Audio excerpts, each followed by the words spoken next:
A 2, 1. Yeah. I'm a fact finder and I'll remind you, believe when I say I researched this all day, but we are two-sided pod. You need to rebut all I say with all of your ragings. Tell me why I've got red hair and ginger pubes. Tell me why you bitch and moan, it's all you do. Take 2. Now it's time to get drunk and go on stereo. That's the two-sided way.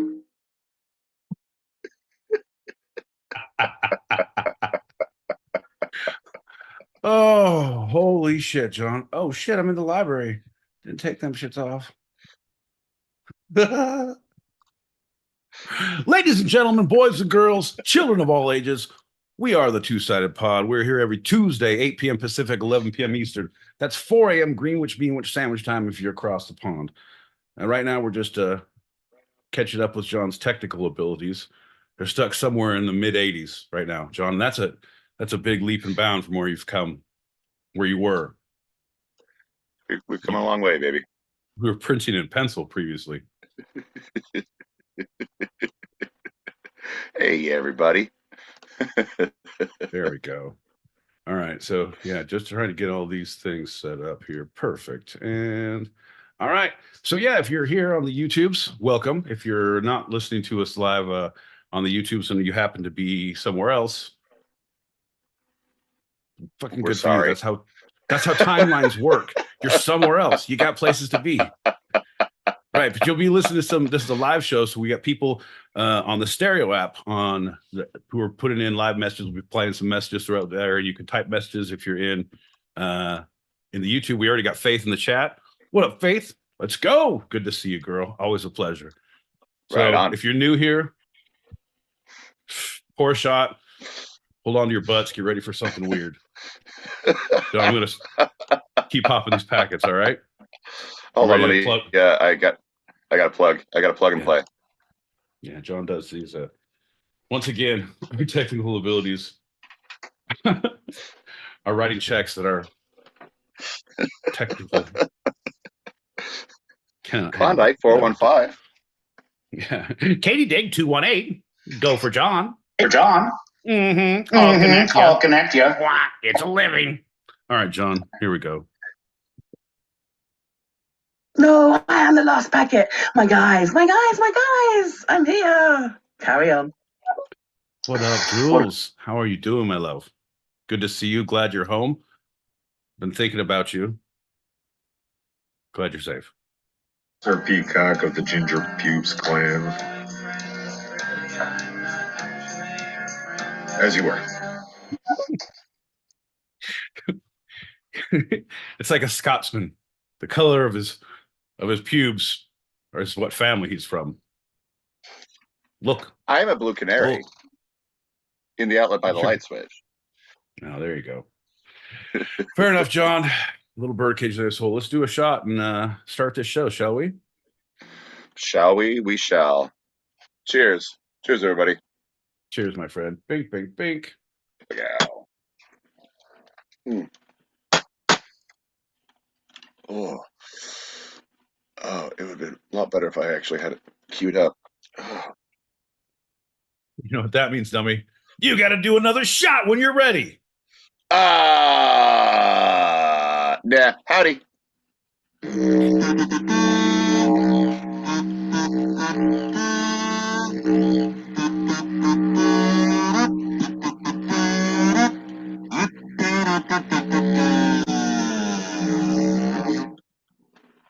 Your musical tastes are befitting of someone with your technical abilities, John. That's all I can say. I'm John L. Peacock out in Brooklyn, New York. I'm my boy Pete, silently yet aggressively verbally judging John L. Peacock in Southern California. Still, again. And you're listening to Two Sided, a live recorded podcast where each week I challenge Pete with a bit of the two sides of life, the serious and the fun. Yeah, John, the you and the me, the wrong and the right, the no and the yes, the ebb and the flow, the push and the pull, the give and the take, John, the yin and the yang, the Tommy and the Hillfinger, the pad and the tie, the peanut butter and the jelly, the Kool-Aid and the sugar, John, the Kate and the Alley, the Tina and the Faye, the Larry, the Mo, and then there's the Shemp, John, and the Curly.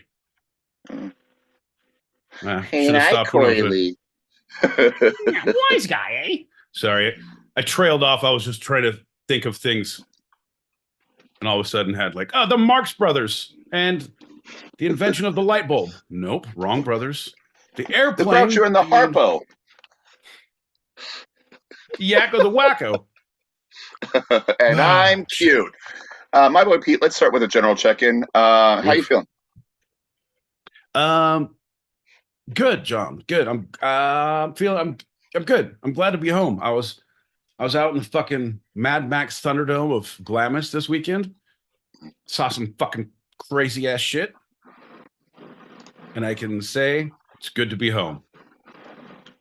I don't want to see sand for at least another week. I'm still finding it like, ugh.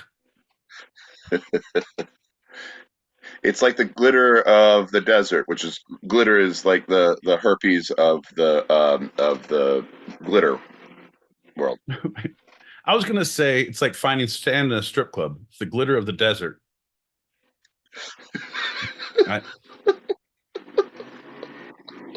You're never gonna leave without getting one on you. Pop that back and let's continue on. All right. Also, I'd like to visit both. Periodically, both, John. Everything in due time. Telling campfire stories to the ones you leave behind. Got all the ups and downs and rounds of pretty damn good run. Anything they done, it was world champions. Oh, Pete and John.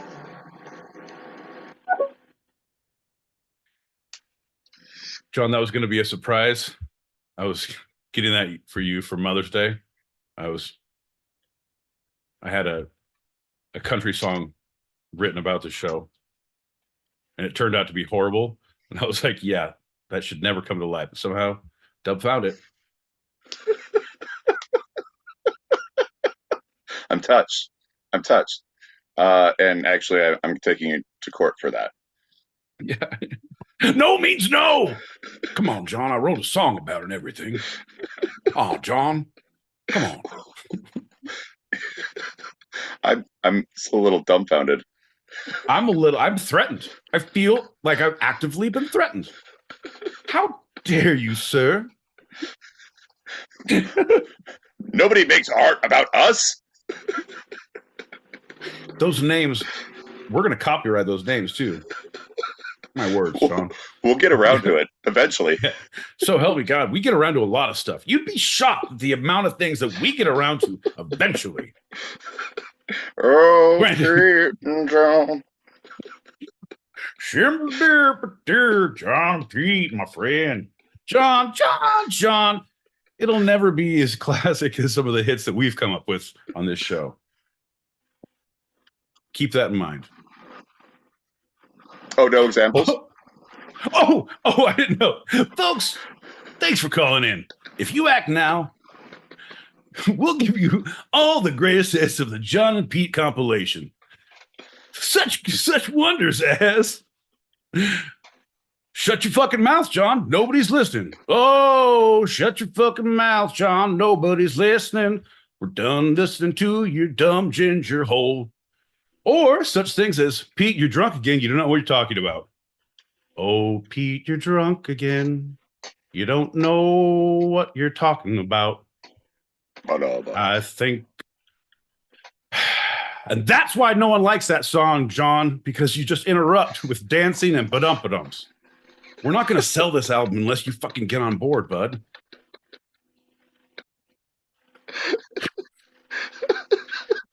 For just pennies a day, you too can support the Two-Sided Pod. And if you act now, you'll not only get the tote bag filled with all the supplies you need, but you'll get a CD compilation with great hits, such as, I swear to God, we're on 8 o'clock, 11 p.m. Pacific, 8 p.m. Pacific, 10 p.m. Eastern.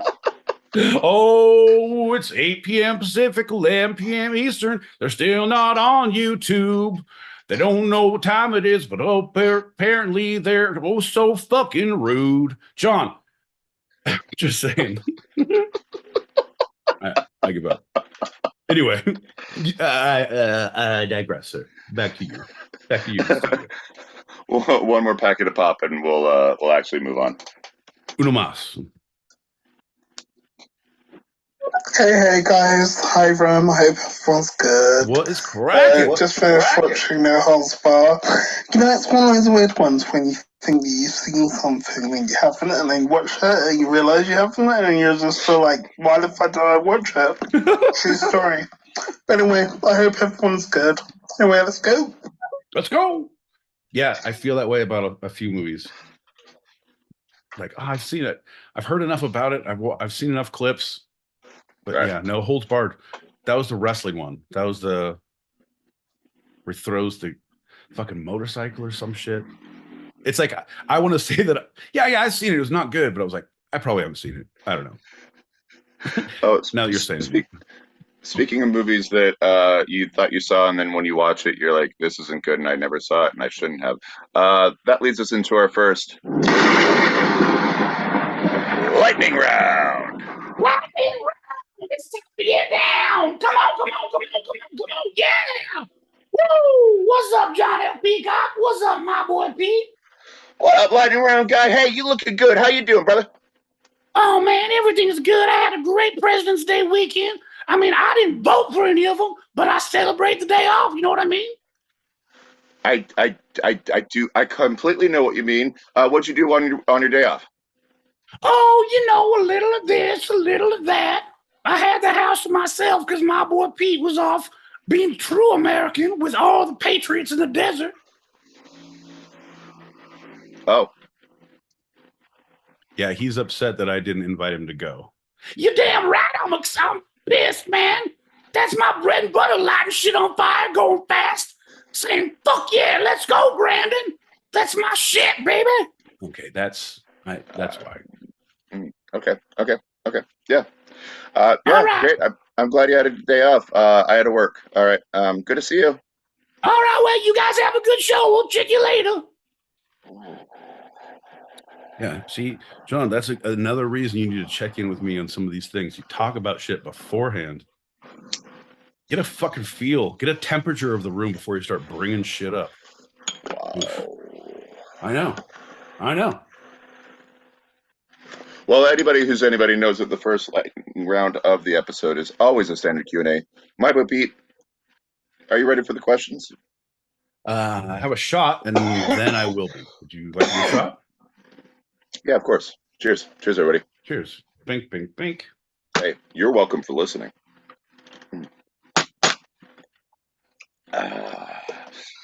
First question, my boy Pete. Yep. My boy Pete, what's your favorite play about nothing? Favorite play about nothing. It's all about something, John. Everything's about something. Your mind is just fucking too simple and closed-minded to see the true meaning of it all. I know what you want me to say. You want me to say Waiting for Godot, but I'm not going to do it. I'm not going to fall into your fucking trope, John. I feel like the biggest play about nothing is On the Town. Our Town? On the Town. Oh, you actually meant On the Town. The musical. Yeah. No, actually, the correct answer was Our Town. Anyway, moving on. Next question. My boy Pete, which playwright invented the modern format of dramatic arts? Which playwright invented the modern format of dramatic arts is what you said? Exactly. Word for word. And you think I don't listen to you. Ha! I choose not to, John. I'm going to go with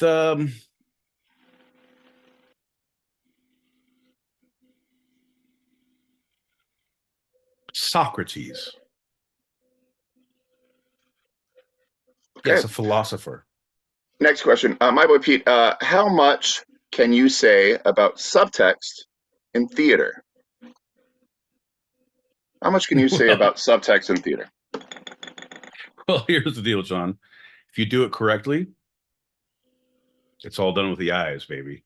You don't have to say anything at all. So that's nothing. I think you say the most, John, when you say nothing at all, subtextually. Nice shirt. My boy Pete, who's your favorite non-American playwright?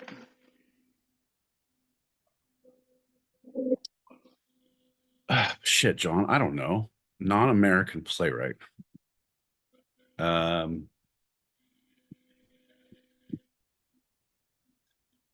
don't know. Start naming some plays, and I'll be like, "Yeah, I like that one." Like, Waiting for Godot. No. Are we going to talk about Waiting for Godot, John? The nonsensical, on-running Birthday Party. Betrayal. Nope. Twelfth Night. No. Don't. George Dandan. Nope. The Miser. Nope. Oh, Miser's okay. Nope, don't like it. Keep going.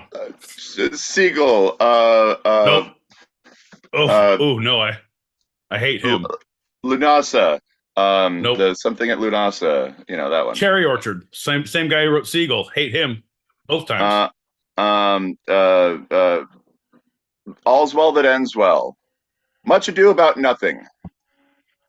See, you're trying to make me do Shakespeare, John. I'm not going to say it. I won't do it. How about? Okay. Do you want me to name playwrights? No, let's not do that. Okay. Yeah, I wouldn't want to do that either. Yeah. Right now, from all the things I'm taking in, the Canadian kid who wrote the play that you produced, he's my favorite Canadian playwright. Definitely take that. That'd be Mateo Esposito, the playwright of Sorting It Out. It Out. Yep. He's very good. He has a lot of talent and sees the world differently, which is I respect that. And when you can translate it to stage, it's pretty magical. Yeah. Word. Well, that's going to lead us into our first segment. We're actually talking about I'm sorry. We're going to talk about the life and works of Anton Chekhov, the one that you fuck Chekhov, man. The Cherry Orchard, the Seagull. John, do you remember what a good goddamn friend I am? And I'm going to take credit for it because I'm really not. I was visiting Amber in Phoenix, and she's like, "We have to go see John's play." I'm like, "Are you kidding me? Come on." She's like, "Yeah, come on, we're gonna go." I'm like, "What is it?" "It's the Cherry Orchard." Fuck this. And we went.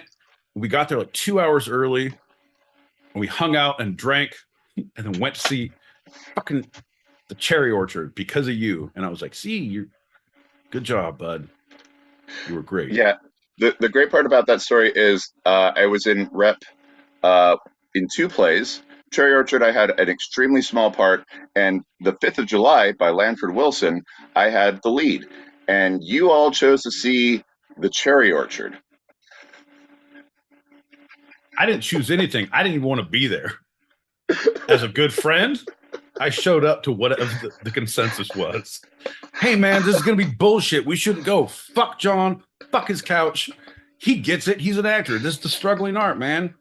We got to make him suffer for his love of his career. Come on. All right, Cherry Orchard it is. Now we're suffering for his love of his art? This is bullshit. And I'm like, why didn't you see the other one? And he was like, well, I'd heard about the Cherry Orchard. So I was like, I'm the lead in the other one. She's like, didn't bother. Yeah.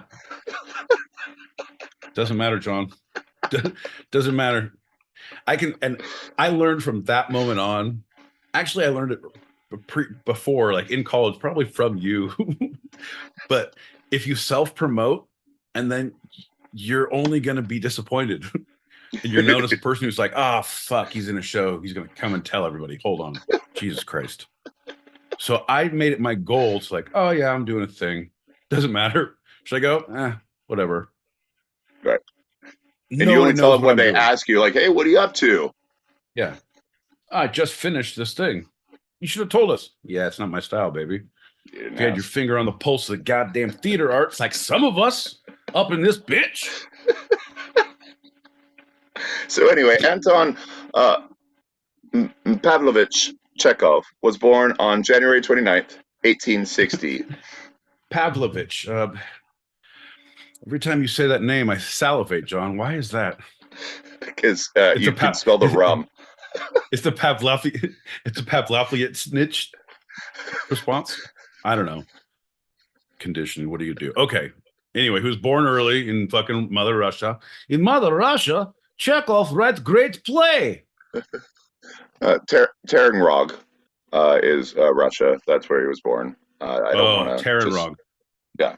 I mean, yeah, you need to give credit where Tagarnrog. Tagarn. Yeah, no, 100%, John. You got to give credit where it's due because their economy relies heavily on vacation. So it's if we don't do tourism, we don't promote on this show. Tagarog, Mother Russia, birthplace of Chekhov. Pavlovich Anton Chekhov. Very, very good writer. You like Cherry Orchard? No problem. Over here. Do you like seagull? We have 4 dead seagull in street. Come look. Come to town. It's very nice. That is the only 2 you are aware of, right? When you say, if you hum a few bars, the next one I can dance along. I know at least 1 or 2 more. His father, Pavel, was a grocer and with frequent money troubles. His mother shared her love of storytelling with Chekhov and his 5 siblings. Hey, how come mom has no name? Dad is Pavel. Mom is very weird. I just needed a moment. You have Genya. Yeah, yes, Genya. That is why we call her mom. It's much easier. Sorry, okay, Pavel. I'm going to now do the disclaimer. I'm going to butcher many a Russian name. It's my fault. It's only me. No problem. I give disclaimer now too. I am from country of origin. I will translate everything John L. Peacock butchered. It's very okay. When Pavel's Did I tell you about my papa? Pavel, he grocer, very bad with money. Sometimes he gamble. He says, I believe that 4 cabbage are coming in today. Oh, no, it's only 1 cabbage. Lose all money. No more ruble for family. Can't even afford 1 cabbage. Horrible money-making papa. Well, his business failed in 1875, and he took the family to Moscow to look for other work while Chekhov remained in Taganrog until he finished his studies. Yeah, you don't want to leave the fucking fine educational system of Tagalog. John, they're known for their literary scholars. Not so much their cabbage or donkeys, but mainly their men of learned origins. Look, we have great scrolls, almost as long as the beards of the men who read them. Welcome to Tagalog. I'm not saying you're probably saying it better than I am, but I believe it's Taganrog. Taganrog. No, I'm not even going to try it. No. Chekhov finally joined the family in Moscow in 1879. That was the Thor movie. Ragnarok. Oh, Tagnarong. There you go. So he joined the family in Moscow in 1879, 4 years later, and he enrolled in medical school. I don't know if you knew this about him. He became a doctor. I don't know if you know about this, but I play doctor very much all of the times. So his father is still struggling financially, and him going through medical school. Chekhov supported the family with his freelance writing, producing hundreds of short comic pieces under a pen name for local magazines. Okay, let's think about this, John. The time was, what year was it that he's in Moscow? 1879. That's when he arrived. The family 4 years earlier. It is on the cusp of the comedy bubble in Mother Russia, as we know it today. It really took off then. So when they say you have chance to write humorous pieces, such things come to mind. Like I know jokes about cherry orchards, seagulls for days. Little did I know this would be the first step in an otherwise uneventful life. Anyway, back to jokes. Hey, have you ever noticed when you're eating borscht? Hey, there I was standing in line for bread, and I was like, "Hey, I'm on a keto diet. This is crazy town. Okay, see you guys next week." Big hit, making Papa lots of money, put himself through medical school. Very good. Well, throughout that time, during the mid 1880s, Chekhov practiced as a physician and began to publish serious works of fiction under his own name. So he went away from that little pop comedy under the pseudonym because he was ashamed. He was like, I'm going to do some good stuff. I'm a doctor now. Instead of focusing on my patients, I'm going to fucking put my name. Dr. Anton Chekhov should have been studying patient charts. Chapter 1. All right, this quote's a little later, but I'm going to say it now. This is from Chekhov. Medicine is my lawful wife, and literature my mistress. When I get tired of one, I spend the night with the other. Well, you can't fault him there, John. I can't fault him there. Right? What are you going to do? His stories appeared in newspapers, the New Times, and then as part of a collection of motley stories in 1886. The story "The Steppe," Steppe, "The Steppe" was an important success, and really, he got the Pushkin Prize in 1888 from it, and he really took off at that point. The old Pushkin Prize. Yeah, like the Pulitzer. A slight parallel. Pushkin pull. You say Pushkin, I say Pulskin. Baby Pulitzer is more, black and white. Don't want hat on hat. So along with writing all these short stories and really showing the influence of the Russian realists of the 19th century of Tolstoy and Dostoevsky, he also wrote some plays. I don't know if you knew about that, my boy Pete. His earliest works were short farces, but he soon developed his signature style, which was a unique mix of comedy and tragedy. Ah, yes. The human experience, we like to call it, John. Strange. It's times when I will stand in bread line. It's very sad. I saw old woman die. But then the old woman behind her didn't look and tripped. It was hilarious. So, they give and they take. Pushkin, Pulskin. Plays such as Ivanov of 1887 and The Wood Demon of 1889 told stories about educated men of the upper classes coping with debt, disease, and inevitable disappointment in life. Good for him. That's great, John. Yeah, sounds like the guy I remember. Yep. You're not inspiring me to go read more of his shit. In the 1890s, he wrote his greatest works.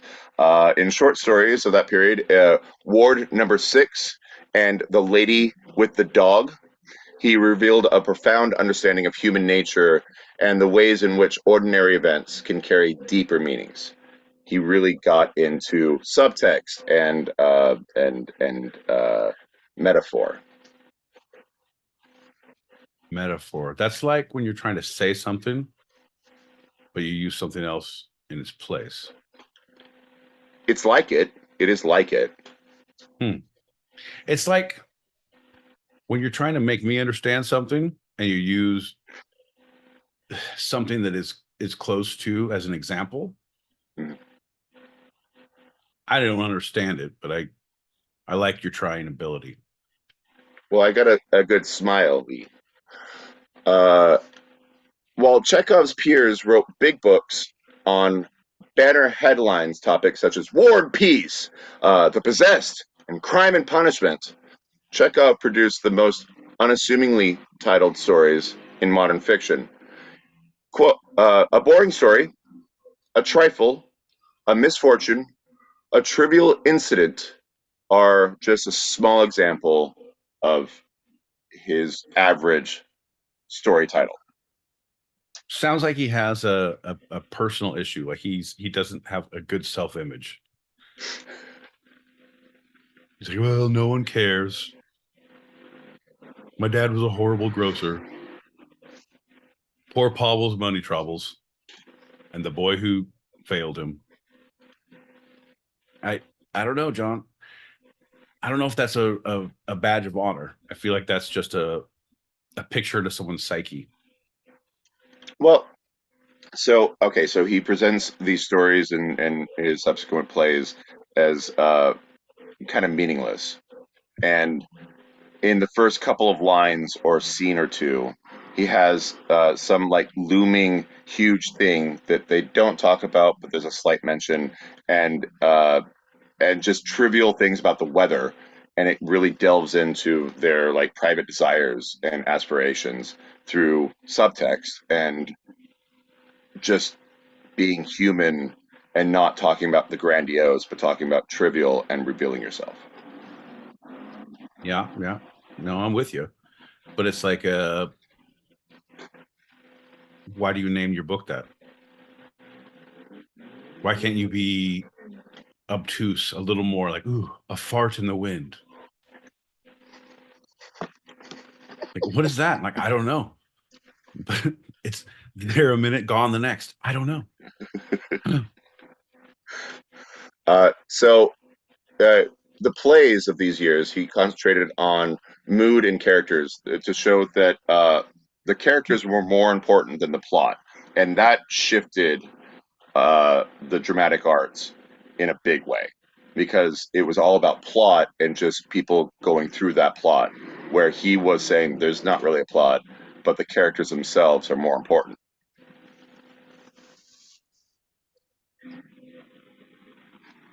Okay. So yeah, he was the Jerry Seinfeld of his time. Kind of. And he was also doing it right before the Russian Revolution. All these stories are very specific, and they paint this picture of right before the cherry orchard. It ends with the orchard being chopped down, and the commoners that they keep on referring to and are never seen slowly in coming towards the place as they are going off to Moscow and abandoning their inherited multi generational estate. Right. But they don't talk about that. It's just that there's a stage direction that says the sound of the wood is being chopped down, and the sound of a growing horde of peasants is being assembled. Nothing is more terrifying than the sound of a growing horde of peasants slowly assembling, John. So from the late 1890s onward, Chekhov collaborated with Konstantin Stanislavski and the Moscow Art Theater on productions of his plays, including his masterpiece The Seagull, for one, Uncle Vanya, The Three Sisters, and The Cherry Orchard in 1904. Yeah. All good, all great. Yeah. That's the thing. It's like understanding you got to understand the shoulders you rely upon. You know, the bodies who have fallen before to get you to this point, to understand the things you do, that to try and the niche little things you enjoy, right? It's you have to learn long division before you can use a calculator. If you don't understand the basics of it, you shouldn't be using the shortcuts, kind of a thing. Okay. Learn the rules to be able to break them properly. Right, exactly. Because otherwise, not only you have to respect them as you break them. You have to understand them. You have to know when you're breaking them and how you're breaking them and why you're breaking them, because that's part of the joke. That's part of the process. That's part of whatever you're doing. And as far as a writing, so I look at acting the Stanislavski method, and like you look at if we're talking the styles of acting, or or the playwrights who have changed. Yes, that's great. They really have. Oh, that's amazing. But here's where we are now, and this is what people have done with it. And this is like, when you look back at the classics, like this is a classic. You look back at the theater cinema classics, Citizen Kane, some of these things, like I get it, not great. Like it doesn't hold up. It's amazing for the time. So it's amazing for what, Ben-Hur, or the things they could do at that time, which changed. But I don't appreciate them. John, what are you looking at? What's that there? Fuck! Stop looking at that. Huh? How great is my valet? Casablanca. Going my way. The greatest show on earth. Ben-Hur. Gigi. Oscar. Oh no, I'm sorry. That's Oliver. Oliver. Oscar's much better. We talked about Oscar last week. Anyway, Oscar's great. Rocky. Oh, speaking of, that's Patton. I know you're going through but some of the movies, they don't hold up. They're good, but they're not great. Gone with the Wind. I was looking up to try to remember the title, and it actually didn't win Best Picture, so it's not up there. But Gone with the Wind. That's one of the examples that I was like, oh yeah, like that, right? Right. You go back, you're like, oh, no, okay. It had its moments, but it's like, oh, it's because it was done this way, and there's the grandiose scale of it, and what it was, what it dealt with, and like, here's this epic, like it had these, and the stories, it's a great classic, but it's a classic because of these reasons, and it hadn't been done before. Right. You could write a modern day, totally different names, different location, but use the same formula, and you'd be like, it's been done. Yeah. This is somehow great. Betty Davis in All About Amy. All About Eve. All About Eve. Yeah. Like, that is a changing point in film acting. She was giving real where everyone was giving the studio of the previous form, and you're like, this is a moment, and you go back and you look at it, and it's good. It's a good movie, but it's like, it's not great. What she was doing was fantastic, but she was doing that while everyone else was in the world of the studio acting of the 40s and before. Right. And you look at that. Yeah. No, it was amazing in the time and the place, but you see what she hold up now. Like, I don't know, of cast someone else in that. Like, holy shit. Yeah, you're going to get blown out of the water because these people they've stood on your accomplishments and what you guys have done before. I don't know. Well, I am seeing your point, my boy Pete, but I also feel those foundations bring us to where we are today. In your world, Lenny Bruce, George Carlin, Eddie Murphy, Chris Rock, right? Dave Chappelle, right? This continuation of showing what the art of comedy not just the entertainment of comedy, which it was for so long, this bland, sugarless jazz of comedy of like, take my wife, please. I just flew in from Chicago, and boy, right? They showed the real use of the art of comedy, and allowed others to take that and play with it as Right. a new thing. Yeah.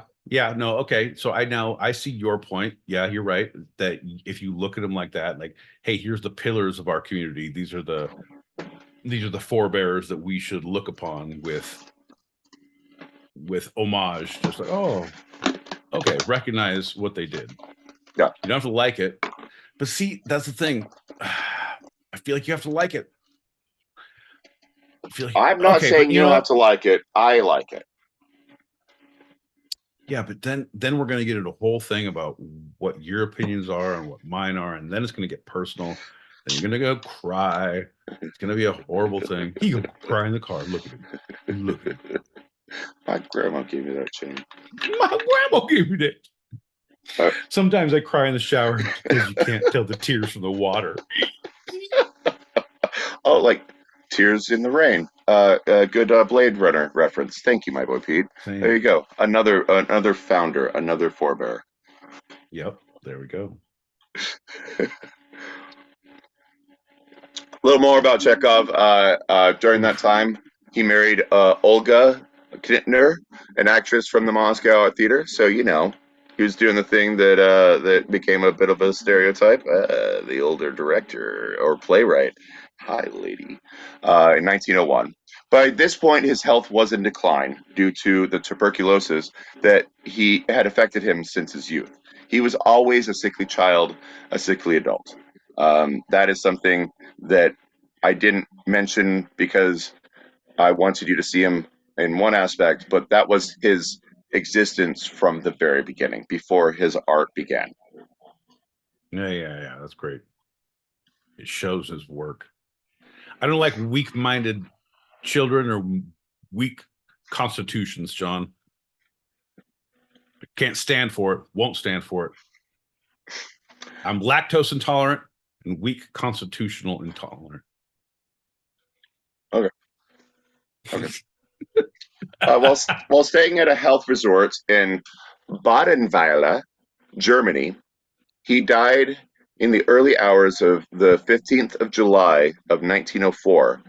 He was 44 years old. That's how we all want to go, John. In a health clinic in Germany. To die doing what we love. Well, the moment he died, he still had what he loved, because his last words, being witty to the end, were, quote, Yes? Eaten mein Scheißen. No, he didn't. He didn't know German too well, so this was in Russian, but I'll translate. I haven't had champagne for a long time. And then he died. This was a satirical reference to a specific etiquette practice in Germany at the time, which, when it was determined that there was no hope for the patient, it was customary for the doctor to offer a patient a glass of champagne. Huh. Well, can't believe I'm going to die with my boots on. You didn't get Doc that glass. Holliday said. Yeah. Doc Holliday also didn't have his boots on. Oh. Funny. Witty to the end. There we go. All right. Well, you know what? Let's drink to Chekhov, John. Well, I want to add this last thing. It's just a little bit. Christ. I've been trying to get you out of this for the last 5 minutes, but I know. I know. You got to finish your goddamn paper, don't you? There's something about the need for closure in John's life.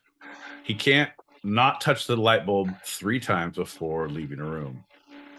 Yeah, I said light bulb. Burns every time. Go ahead, John. Well, I mentioned a gun early, and so I just have to finish with Chekhov famously said, quote, if in the first act you have hung a pistol on the wall, then the following one, it should be fired. Otherwise, don't put it there. This began the idea of Chekhov's gun, a way of saying that every element in theater or fiction is important and should be present for a reason. Chekhov mentioned this several times in his writing and correspondences. Another version he offered in a letter was, quote, "One must not put a loaded rifle on the stage if no one is thinking of firing it." He wrote 300 short stories and 14 plays. That's amazing, John. I have to also say, yeah, you're a one-note pony there, Chekhov. What about the red herring? What about you got to hang 4 rifles out there and you don't fire any of them and then someone gets stabbed. You lead someone to the water and then you fucking burn them at the stake. You give them some shit to think about, because otherwise, like, oh, you're gonna fire the gun. Oh, there it is. How's he gonna die? That gun that fucking Chekhov hung in the first act. That fucking gun. Remember that gun? It's his fucking gun. We call it Chekhov's gun. It's stupid as fuck. Jesus Christ, John. Use some fucking sense. When you're seasoning, you got to use restraint. You can't throw all of the seasoning into the dish. Restraint, John. And no cinnamon, because that's a flavor tyrant. You do use it sparingly. You use it in combination with cardamom, clove. You can also introduce a little bit of basil, I found. But you also have to use that heavily if you're going to go light on the cinnamon. And nutmeg. If you'd like Don't forget about more nutmeg, tips, man. John, if you'd like more tips from my boy Pete's Cooking Corner, tune in next week when we'll talk about nutmeg, the wry little nut from the field down under. Come on, John. You know the rest of the words. Well, Pacao, my friend Pacao, let's pop those packets. All right. You're starting to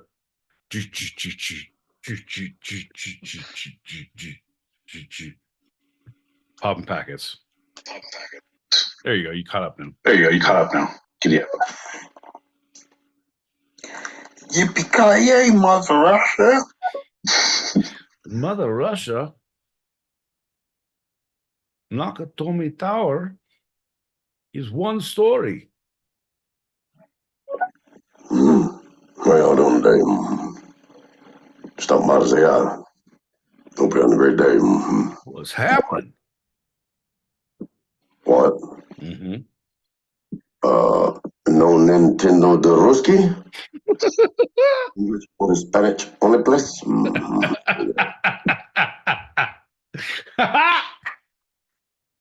Woo! My man.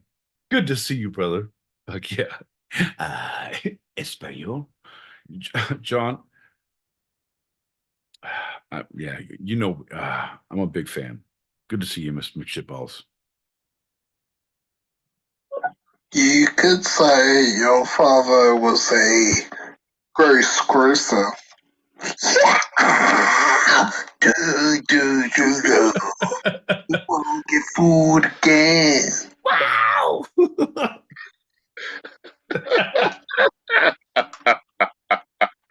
Well, that deserves a shot.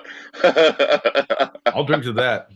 Granted, I'll drink to just about anything. Bink, bink, bink. Look out. Cheers. Whoa. We got any updates in the YouTubes there, my boy Pete? Oh, we got a few. We got a few here. We got the foxes here. We got my friend of yours, Hostile Soldier, is out there in Colorado, and our buddy from Idaho flew out. He's with him tonight, so they're posted up watching us live on the YouTubes. Nice. Right? I didn't know I could see y'all asses out there. Holy shit! I was like, yeah, but you don't have to have fucking proof of life anymore. You could just tune in Tuesdays, 8 p.m. Pacific, 11 p.m. Eastern. That's 4 a.m. Greenwich Sandwich time if you across the pond. Proof of life right here. Saves a call. Saves a call. And what about on the stereo streets? Stereo Streets, we got Mind Fox, we got Julie Prunes live and in effect. We got Cunny McShitballs, and we got I can't keep up. We got Muse Lover. The name of the day, artist of names, Muse Lover. Folks, when the music stops, pick a name and apply it to your friend Muse Lover. Well, that's definitely going to lead us to our next lightning round. It's time to get there. Come on. Yeah. Whoa, what's up, Johnny L. Peacock? What's up, my boy Pete? What up, lightning round guy? I was just trying to find my whiskey. I got it here. What's up, Johnny L. Peacock? It's good to see you, man. How you doing, brother? Good. I heard you guys did a whole segment about jacking off. That was weird. No, it's Antonon. Antonon jack off? We weren't doing the jacket off bit. No, that's Lenny Bruce. Check off. Oh. Good subtext. All right. Well, you know me. I like to read everything the director writes to me in my script. So I get paid scale, and that's why I'm here, baby. Woo! I don't really have anything to say to you. I was really weirded out the last time we met. Oh, I'm not supposed to read that crap. Yeah, no. This is where we hope for another SAG strike. Oh, too soon? All right, well, I'm out of here. See you later. Bye. John, Jesus. How very prolific of you, prolific of you, because there might be an equity strike. Not a SAG strike, but an equity strike. Right. How prophylactic of you. Nobody's getting pregnant tonight. How problematic of you. I don't know where to go from here. How patriotic of you. I like your tie. It's red, white, and who? Yep. Well, this lightning round segment is one of your favorites and mine. That's right. It's the editorial dick.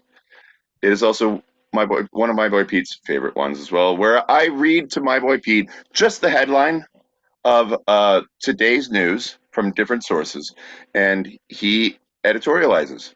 Only opinions, no facts, no figures. Whether he knows about it or not, he's in. John, I don't know if you came up with this knowing how I live my life and that this is kind of a dream come true.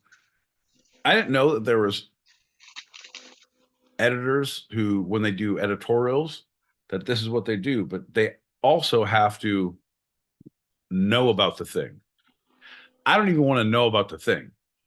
I want it to be fresh off. Boom! Here's the thing. You know what I fucking think, John? I've been training for this my whole life. I'm ready to editorialize, Dick. First headline. My boy Pete, the first headline is country music star to leave the genre after being, quote, shamed for speaking out, unquote. All right. A couple ways to go on this.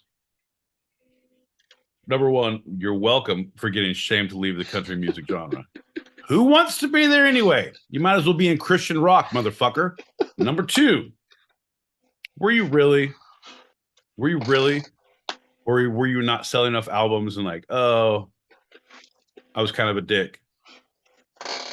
I feel like if you drink too much Crown Royal and fucking Miller Lights on the road, you'll be a dick to somebody. So I don't know, man. I think fucking take it like a cowboy, you know? Ride a horse, save a cowboy. Write that one down. You can use that as a song. You're welcome. I normally don't give those for this segment, but next headline, my boy Pete, New York faces boycott from Republicans. Time out. I want to go back. Fuck you, John. You didn't think I was ready for this? You thought you would somehow be disappointed in my performance? I don't give ding ding dings, but somehow you went off. John, I need you to keep your finger on that goddamn button because I'm real hot tonight. I'm going to get another ding ding ding. Fingers crossed. Now I've cursed myself. What's the headline? Go. New York faces boycotts from Republicans. Fuck yeah. What's the problem? All right. I get it. All right. There's no money. There's no fucking structure. There's no one vacationing. No one to be able to pay the prices to go see plays. All right. I get a lot of things, right? We still have all the service industries and the plays, the clubs, everything open. Right. But no one's going. Right. Doesn't matter, John. No, fuck that. We don't need them. It's the same thing as when you try to boycott a city or a state. You can't. Like you can't do enough. It's not. Try and go smaller. Try and boycott Best Buy. I dare you. Try and do that. Not going to work. You could fire every goddamn employee who works in every single retail store, and you'd still make money. Somehow, things would still get sold. They'd leak. It's fucking ridiculous. You can't boycott New York. It's still going to grow. We'll have our own economy. We'll have our own fucking. You know what? We don't even need your fucking dollars. We got fucking Doja coin. It's a mining place now. I don't know if you knew that. It's crazy. John, I'm saying, no, fuck that. Doesn't matter. You're barking up the wrong tree, Republicans. You don't fuck with New York. We learned that long ago. Next headline, my boy Pete. Waterspout flings debris all over in Key West during insane weather event. Waterspout. Okay. What they didn't say, because waterspout, we all think about like, oh, is it a fire hydrant? No, waterspout, that's like a small tornado, like a little cyclone that picks up water and pulls it up, and it's a tornado with water, essentially. Pulls up, flings debris everywhere. What they didn't tell you, John, this happened in Florida, and the residents of the local community were bringing their garbage to the spout and throwing it in to like, look at this, woo! Daring each other to get in there. Fucking 4 dudes from one family jumped in on a dare. It was crazy. None of those things were mentioned, John. But once again, it was a Florida reporter. So you can't trust them either. What a world we live in. And finally, the final headline, my boy Pete. John Cleese says his remark that he, quote, loathed and despised Monty Python co-star Eric Idle, quote, was a joke.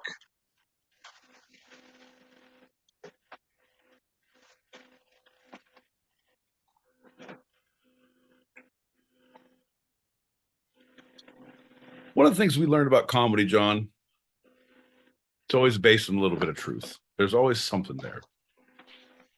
So I'm guessing at some point you definitely wanted to murder the man, and at some point you didn't, and at some point you felt middle ground. But you felt one certain way when you said it on the record to a reporter in a story. And at that point, that was when the record was written.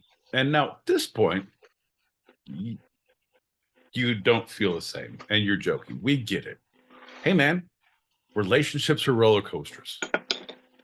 I've wanted to actively murder John 17 different times during this show. I took out a contracted hit one time. Luckily, fucking still had the guy's number, and I didn't pay him the full fee, so he was eager to call it off anyway. But I went there. I also did go shopping for matching tracksuits for the two-sided when I was really happy about our relationship. Like, we're going to have fucking matching tracksuits. It's going to be awesome. Fucking velour. Like, fuck yeah, two-sided, fucking shit up. Woo! But then you went ahead and fucked it all up. So, no, I didn't. I get it. I'm with you. But John Cleese, here's the deal. Relationships are fluid. You can't be judged on one moment in time. You can be judged on opening your goddamn mouth and speaking out of class when you should have kept that shit close to home. You don't get to say those things on air. People hear, John Cleese. People fucking hear. Ain't that right, John? Ain't that right? We keep shit close to home. We don't fucking share our secrets. Ain't that right, John? Ain't that right, John? Yes. Why are you poking me? That's how you get a fucking burn in the neck. At the funeral of the first Python to pass far too early, Graham Chapman, the rest of them spoke, and Cleese at the end, they wrote together, they were close comedy partners. He said, I never liked the prick anyway. Screw him. He was a bastard. And shortly thereafter, Eric Idle accidentally kicked Graham Chapman's ashes, the urn, off of the table where they had been the entire funeral, and they spattered everywhere. And that's how the funeral ended for Graham Chapman, the first Python to die. I love the Python so much. That had to be that was a bit. That was not because be John, no, I can tell you, because having a bunch of ashes, and I was like, if I dispose of the body of a horrible co-host, will he fit in an urn that I already have previous ashes stuffed in? Like, well, you'll have to unseal it. I said, what do you mean unseal it? They're like, haven't you ever gotten really fucking drunk and cry and tried to pop the lid off and be close to your loved one? I was like, no, totally lying. Turns out you can't get those fuckers off. But you can get you digress. You can get a little box, and if you have a box, it's just in a bag. The bag, that's a whole different thing, John. I digress. Anyway, what are you weighing now? About $170, $180? Yeah, you'll fit. You'll fit just fine. I'm doing dimensions here, bud. John. My boy Pete, you don't get a ding, ding, ding for that one, but you do get a shot. Here's to you. Woo! Here's to a nice lightning round. Here's the deal. You think that truly wasn't a fucking lightning round. I just started going off about things that I felt deep in my heart, John. That's why you get the shot, my friend. Bing, bing, bing. Here's to things in your heart. Oh, that one's about 90% stopped up. Shit, you got about 14% blood flow through all them arteries. That's what's in your heart. Jesus Christ. We're jumping right into the short. That's right. A new segment, ladies and gentlemen, and continuing, where I give 5 points of minutes on the clock and introduce the segment as precise as possible. And my boy Pete responds as briskly as possible until the timer goes off. And then we wrap it all up. What is happening? How are you saying it's a new segment when it's been going on for fucking months? How are you going to say you say it as you explain it as thoroughly as possible when you can't even explain what the fucking thing is? Then you're going to talk to me about briskly like I'm an iced tea drinking motherfucker, John. It ain't brisk in this house. I got things to say. I got shit on my chest. I'm going to get them off. Sorry. Okay. As you were, John, you were saying. The title for this short, as every title for every short, is a quote from the article that I am receiving the information from. All right. And I'm with you. I like that you have now clarified that the title of our round is a quote from the article that you're reading from instead of the title of the article you're reading from. I like that you're taking it upon yourself, John L. Peacock, to say, you know what? Writer of this article that we're talking about, I really don't think that you had it titled correctly. I think this fucking run-on sentence would have made much better copy. And I will do so now on your behest. John, tell us what the title is of this segment, which is a quote from the article you're about to read us. Not the whole article. I gleaned the information from. Quote, they want to create a new biography with a clean slate and a new name, ... End quote. And always in these shorts, that quote will come back within the segment. Pete needs to have it spelled out for him. My boy Pete, are you ready? No fucking shit. Yeah, no. I'm great that you tried to pull that and then pull that. But then I'd like you then to read the article, the title again, and let me start going instead of you editorializing like a fucking dick. Ready? And go. Quote, they want to create a new biography with a clean slate and a new name, end quote. John, I read this article. I read this article thoroughly. I followed the whole process. I saw where it came from. It came from a place of fear. The vote was taken. The change was made. Everything was awful. This is a story you're reading about the Washington Redskins, right? Or formerly known as the football team known as the Washington Redskins. We've already began. A Russian helicopter pilot who defected to Ukraine last year in a secret operation has been found dead in Spain, according to the main military intelligence agency in Kiev. A Russian helicopter pilot has been found dead in Spain, according to Kiev. After he defected to Ukraine last year. After he defected to Ukraine last year. Yeah. Okay. So he crossed the front line last August while on a flight between two Russian air bases. He was supposed to transport parts for Su-27 and Su-30 fighter jets, but instead he landed his twin-engine helicopter on Ukrainian territory and defected. This was a 6-month operation that was extremely elaborate that got his entire family out of Russia before he did this. Well, okay. Yeah. No, I remember hearing about this. So this is crazy because that is one thing they're about is retribution. They don't take shit lying down, John. Like you cross them, you better keep your head on a swivel. Alexei Navalny, not John Mulvaney. They are confused the same. The dissident from Russia who was questioning Putin. It's the same thing.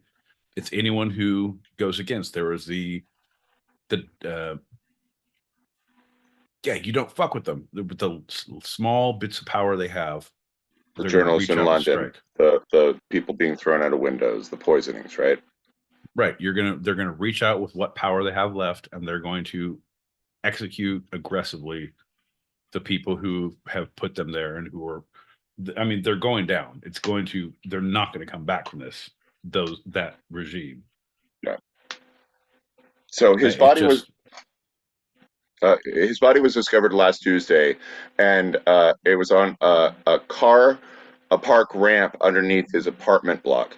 The reports claim that he had been murdered by an unknown gunman who fired 12 shots. It was in a burnout car that was discovered nearby at Casablanca town.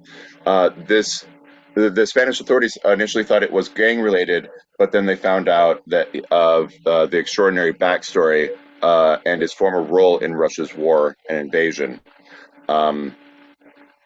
So they reported that his former girlfriend had found his body. Quote, he decided to move to Spain instead of being here in Ukraine. From what we know, he invited his ex to his place and was found shot dead, the source reported. But in Russia, they declined to say whether the pilot had been murdered or, if so, who might have been responsible. And the Spain's national police also had no immediate response. And some commentators close to Russia's defense ministry claimed reports that his killing was planted by Ukraine's intelligence services to fake the pilot's death. Don't get too excited, Vladimir Rogov, a Russian appointed official in southern Ukraine, wrote on Telegram. They want to create a new biography with a clean slate and a new name for the traitor. End quote.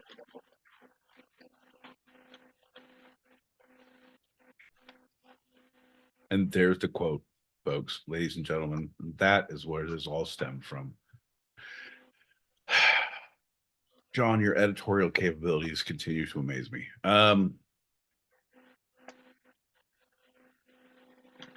Yeah, no, that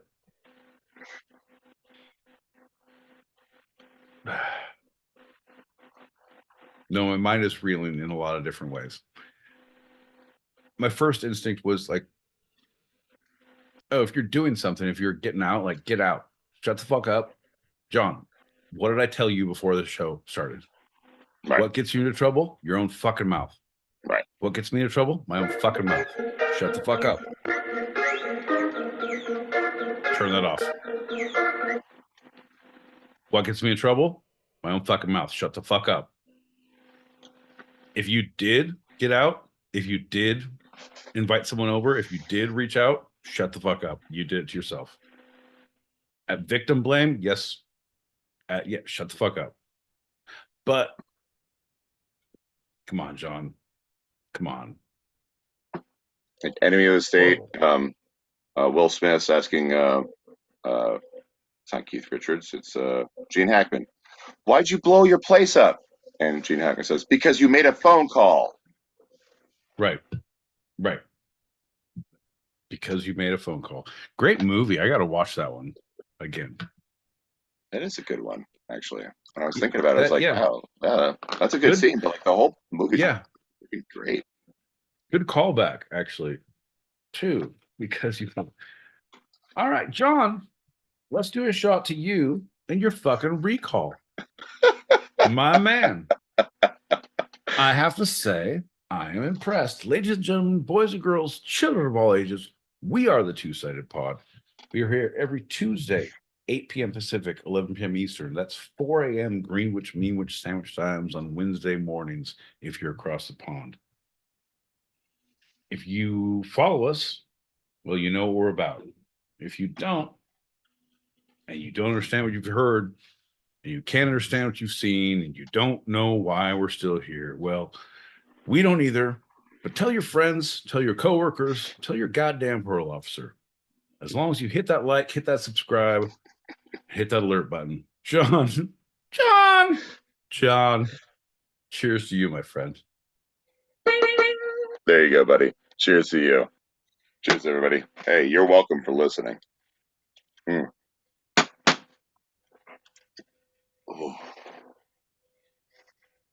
All right, buddy, we got one more.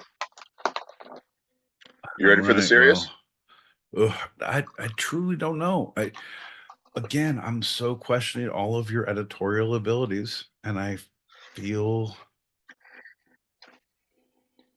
I don't know much, John, but I know by the court order of the state of California, I have to do at least 400 more of these shows. So, John, I'm all in. I'm ready to go. Let's do it. So Alexei Navalny, his father was a Soviet army officer, and his mother was an economist. Well, John, my papa was a Rolling Stone. Wherever he laid his head was home. When he died, he left us was alone. Come on, John. So we're going to talk about the life of Alexei Navalny. Alexei Navalny. He was a dissident and commonly. And when he died, they said he fell just in the snow. Come on, John. You know how it goes. I do. But I feel the life of Alexei Navalny is not known enough across the United States because we don't read and we don't look at things. But the life of Alexei Navalny. Life. You're right, bud. You're right. You're right. You're right. That's a song for a different time. That's a horse of a different color, John. This is the two-sided pod. The fun, which we've already had, and the serious, which John is about to force feed us down our goddamn ear holes right now. Folks, John, what I appreciate about you is that you follow the script. You would make a great air steward. You would make yes. As the plane has crashed, fucking bodies everywhere. He's like, if you would please remain in your seats, the ping, okay, please take your seatbelts off and form an order. Okay, well, I've been trained to read the please. There's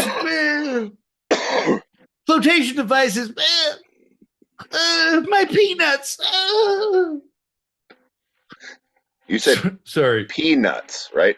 Like the little legumes in the shell. No, peanuts. No, John. There was a goddamn mob of people storming and you were stepped on the crotch, and you said, "My penis."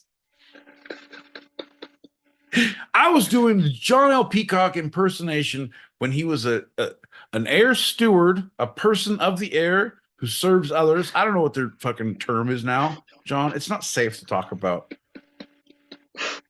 anything. Air personages.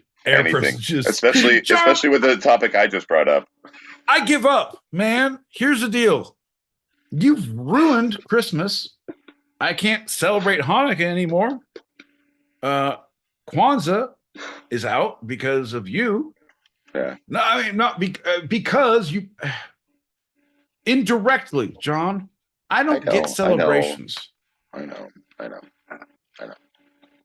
I barely even enjoyed the ice cream cake I had on President's Day because of the president's birthdays. It was like, God bless America. And I had only one tear that cried.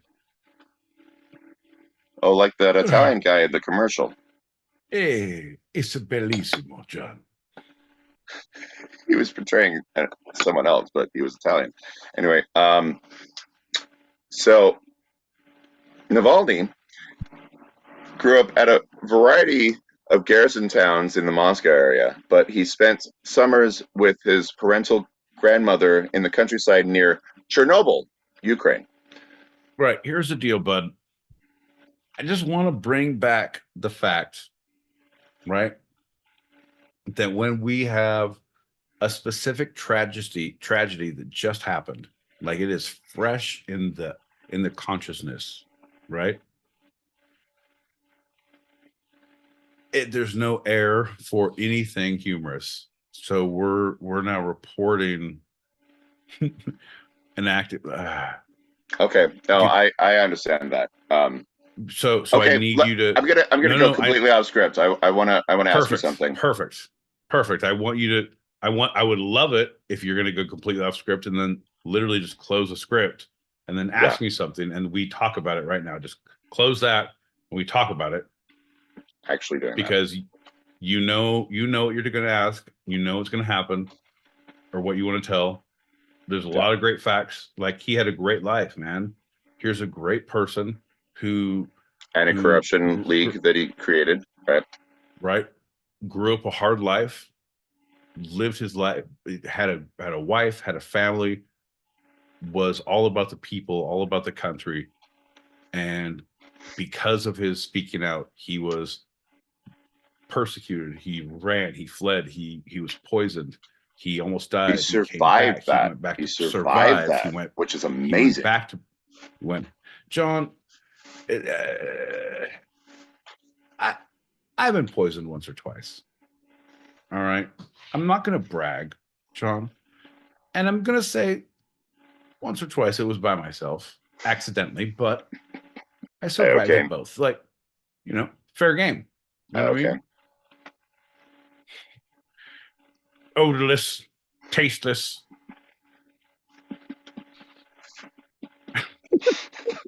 I'd bet my life on it, John.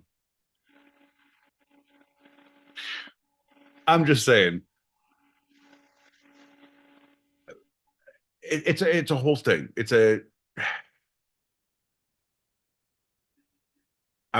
We know the story. We don't need to. There's no jokes to be made. Like Okay. if you here's some cool facts or whatever. But that would be an in memoriam. But I would like to sing in the arms of an angel in the background while you tell me cool facts as we do a slideshow if we have that planned. But you didn't tell me, and we can't. Right? I don't tell you. That's the whole point. Right. You don't tell me. No, I know, but then you don't fucking get this feedback. You're like, oh, I don't know social experiments. Like,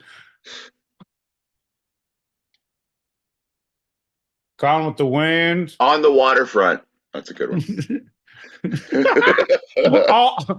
Oscar. No, Oliver. All's Quiet on the Western Front. It's the third one. Horrible. The silent film. Yeah, it's the silent death that you're giving me. It's like the creeping EBGBs. So ask me your questions. I'll tell you no lies. I would totally go off script. Oh, it's gone. You know what you're telling me. Yeah. Yeah. So, so it's your time now. So it's first time on my radar. Did you hear about when he was first poisoned? Yes. Was that the first time that you heard about him? Yes. Okay. That was the first time I heard about him. Same here. Right. Yeah. That Americans, hey, late to the game. And he survived. And they emergency landed in Germany. He was in a coma for a while. It was dire straits. And by that point, he was the not figurehead because he was actually active. He was the focal point of a movement. But he was and the whole thing good on him, because I think the end result, John, is it's now given the people a beacon. It's given and the whole point that he saw, I can shut the fuck up. I can go under assumed name. I can, but no, I'm not going to. Right. Look what they did. Look what they fucking did. And they did it poorly. They can't even give you good bread lines. These fucking guys. They can't kill me. So he lives. He goes back to Russia. His organization has been deemed in 2021 extreme terrorist activity. And as soon as he gets off the plane, he gets arrested. He knew that was going to happen, right? He went back to get arrested, and he's been in prison since. I heard about that one as well. That was the second time I heard about him. And then off the radar for me, didn't know. I don't know who he was before. I didn't care. No, at that point, after he was poisoned, I followed him. Yeah. And I saw that he was there, and they were having the debate about what he should, what he shouldn't do. And he was talking about, I'm not going to go into hiding. I'm going to, and just like, Jesus Christ, man, bro, I get it. But hey, have you ever heard about American food? Like, we have gravy on everything, bro. We love this kind of shit. Come over here. The UN, you go to New York, you can get shawarma on the fucking street at 4 a.m. You go to the UN at fucking 7 a.m. Get your shit together with the countries. Bro, it's going to be beautiful. No, I will get back on plane. That is what the people do. I survived poison. I will survive this. It's no problem. Jesus, man. It's very do you hear the people singing the song of angry men? It is that kind of bullshit. I get it, but we're not in the 1800s anymore. We're not back then. It is a Well, and that one didn't go too well either. right. We're thinking Tiananmen Square, and like, oh look, Great the picture. guy who's The second great after picture, it was horrible because right? the tank Like, ran over the right, daisy in the rifle, right?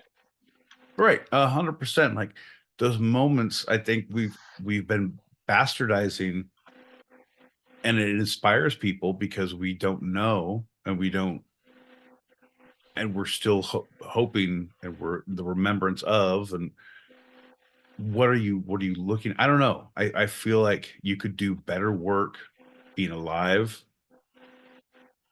and rallying troops globally, going to like look at fucking Greta Thunberg. Yeah. She did more being a crazy little girl Not sailing crazy. across the Being a girl, being a person. John, you make a great dad. I could get you a kid. Like, give me like 2 or 3 weeks. I can get you a kid. I'm a great uncle. I'm a great uncle. I'm good with that. All right, fair enough. All right, she's a great person. Whatever, fair enough. She made more of an impact doing this and talking to the UN and being in that light than she's had being arrested at sites, because and all these great, you're doing work, but you're a blip in the radar as opposed to a thorn in the side of the global consciousness. Got to get traction, baby. Well, he had it. He had before his poisoning. Talking with a friend who is seeking amnesty for being a political science professor and PhD holder in St. Petersburg, and she had to flee right after Ukraine broke out because all poli sci professors across the country were blackballed. She was saying that he was a focal point for so long and had this resilience that there's an outrage that hasn't been seen in Russia for a long time. And when I started following him was the arrest. I was like, oh, he was poisoned. That person was poisoned. They say the biggest opponent of the government. And you Okay. didn't follow that? You didn't No, follow that? no, I didn't. You're an And idiot. I'll admit it. No, I didn't. Dude, when Kim Jong-un poisoned his, had people poison his brother and his cousin, Yeah. and they were not successful, and one was, and it was ridiculous, bro. Come on. And you don't follow that? It's great news. Well, it was around this time of the journalist being poisoned in London. So I was like, oh, Russia's poisoning people. It was white noise to me. It was the background. And I feel that this event for a lot of people is still white noise. And so he wasn't just someone who didn't think about it. When he went in, I was like, oh, he's never coming out. And I'm sure he knows it. He has to know it. He knew what he was doing. And it took 100%. I don't feel like it's white noise, John. I feel like you are misinformed. I don't know. I feel like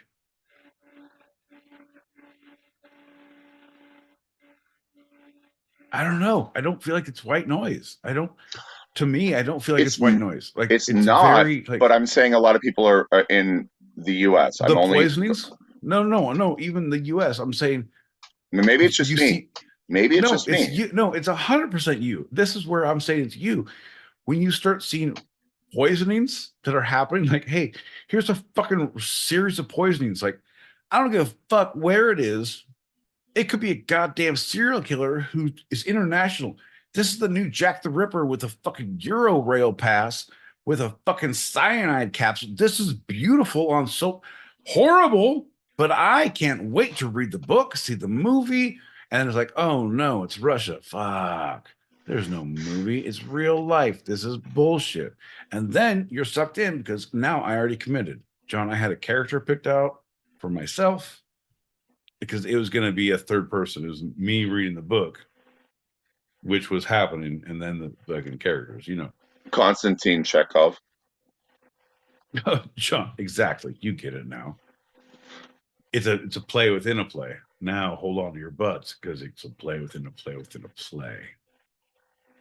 That's how we get triple casting, and our budget is way overdrawn.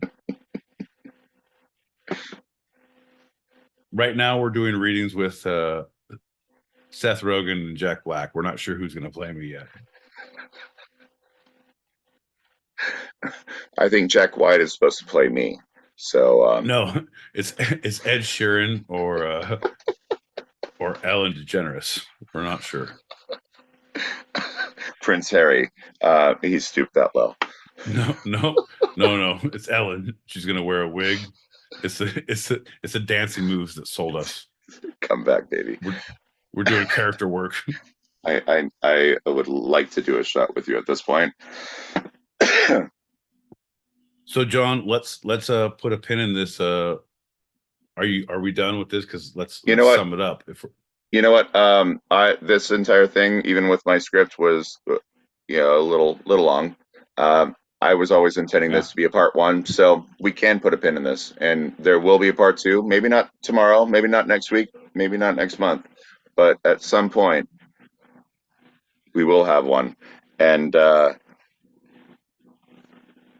maybe not today, maybe not tomorrow, but soon. And for the rest of your lives, you will regret seeing us here Tuesday, 8 p.m. Pacific, 11 p.m. Eastern. That's 4 a.m. Greenwich Meanwich Sandwich time on Wednesdays if you're across the pond. Here's looking at you, my boy Pete.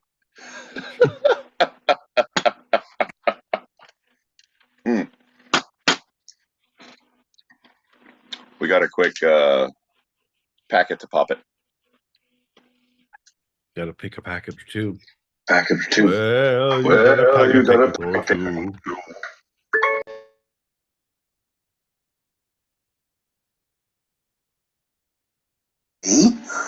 I'll be played by Kenan Thompson, obviously from Kenan Kel, from Saturday Night Live. Something about him, Kenan Thompson. I feel like I have to say, and I've never, because Muse doesn't have any of his. He has great posts, but he doesn't have pictures. I haven't seen, but I feel like it's the eyes. I feel like you give big eyes. I feel like when you talk shit, I feel like you give big eyes. Are you a big eye giver?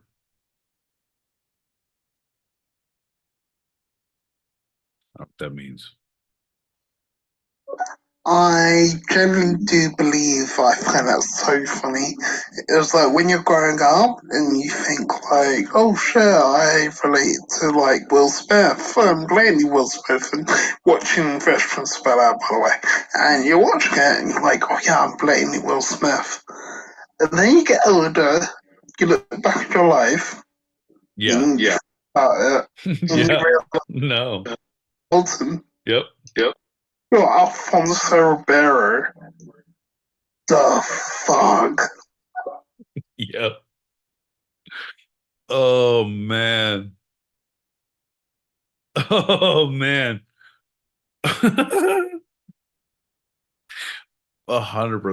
Like, oh yeah. John, unplug for a second.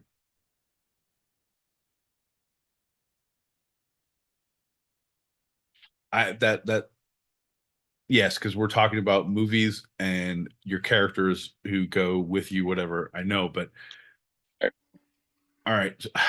I know I reinforced that. We should probably not say don't call in right now with those. In the green room, we will talk about this. But no, so we're only playing the last packet that's one more and no others that are coming in until the green room, which is in the same room for the stereo. Same room. Hey. Right. Oh, that was a close one. So I'm not going to talk about this right now.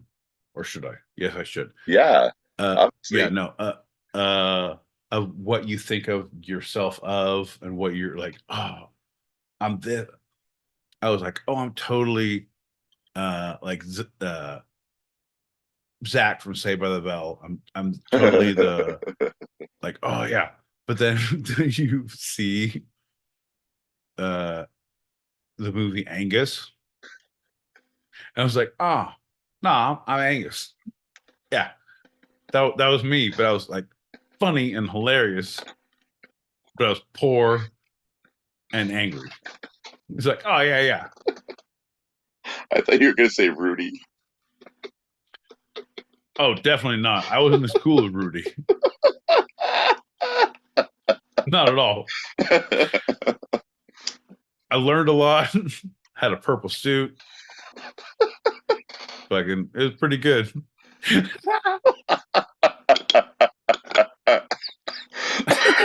It was worth it. Got you on that. Got you on that one, didn't it, motherfucker? Pop that was. All right, here we go. Hey guys, I just sent you a link on Instagram to Two-Sided Pod about poisoning a dictator kind of person. I know about this. Check it out. It'll blow your mind. I was watching it. I was like, holy crap.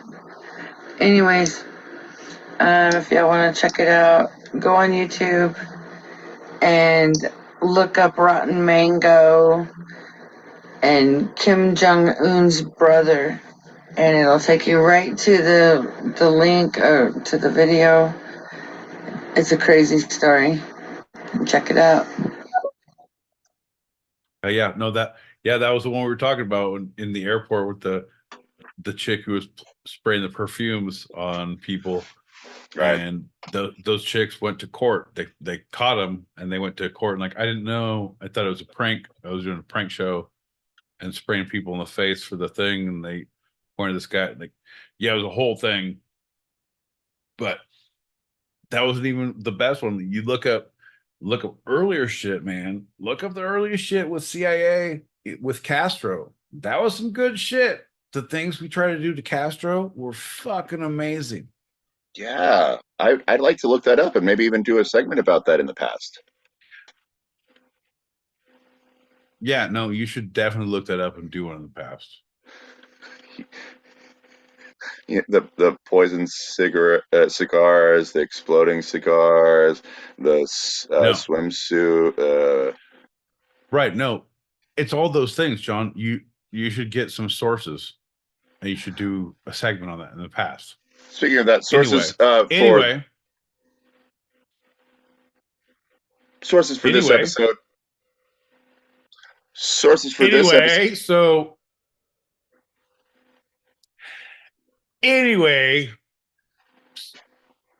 Sources for this episode of Two-Sided have been: first segment, biography, American literature, The New Republic, and literatureandlatte.com. Second segment, Britannica, biography, the BBC, World Fellows of Yale University, which Navalny was, and the AP News. And the short segment, The Guardian. Oh, which Navalny was. John, why you got a name drop? Number one. If I just name dropped all the people who, no, I haven't, because I realized halfway through, it was like, oh shit, Navalny. God damn it. I thought for some reason, it was just a Russian name. I thought he was like one of Anton Chekhov's writing buddies. Like, it's a Navalny Chekhov special. It's called The Cherry Orchard.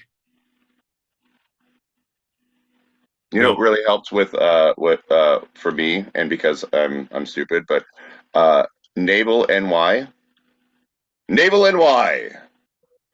Navalny. That's his name. Oh no, what? Oh no, I know that. But it didn't click. There's too many Russian names in one segment, John. Any Russian segment has too many Russian names in one segment. Yeah. folks, and that is the kind of comedy you could expect from the Two-Sided. We're here every Tuesday, 8 p.m. Pacific, 11 p.m. Eastern. That's 4 a.m. Greenwich, Meanwich Sandwich time if you're across the pond. John, I'm my boy Pete here in Southern California. You are Going to ask you for your favorite game and mine. My boy Pete, what's that through line? My boy Pete, what's that through line? No, you don't get away that easy. Knew it. I knew it. All right, let's go through the topics. It was Russia, Anton Chekhov, Russia. the pilot killed in Spain, and Navalny. Oh, John, is Mother Russia talking about Mother Russia in Mother Russia? John, it's a trifecta of Mother Russia goodness, John. It's like a Russian nesting doll of two-sided stupidity. Did I? Yeah! That's right, my boy Pete. There is no through line because questions get you into trouble. Oh, fuck. I thought it was Russian nesting dolls. But please do not ask questions. You will not get stabbed or murdered with poison in park or parked car. John, or plane. Listen, we have ways of making you stop asking questions very, very aggressively. My boy Pete, before we head out, is there anything from this episode you'd like to take a second glance at? Second look, second thought, second opinion. This is Pete's Retraction Corner. No, John, I'm very excited about everything that happened through the whole episode. I'm glad that you finally listened to my fucking screams of pleas of help me, Lord Jesus, and we went off script, John. It was like a beautiful baptism of stupidity. Like it was a give and a take. It was an ebb and a flow, John. This is what the Two-Sided is about. This, my friend, there's no reason to take anything back. And also, fucking Russian accents. You don't get in trouble for Russian accents. Anything Eastern European is still fucking free game, baby. So yeah, I'm pretty okay with that. Yeah, if Alan Rickman can do it and then go to an American accent, then to a British one, all in a Christmas movie, then you can do it too. Exactly. Yeah, you try to go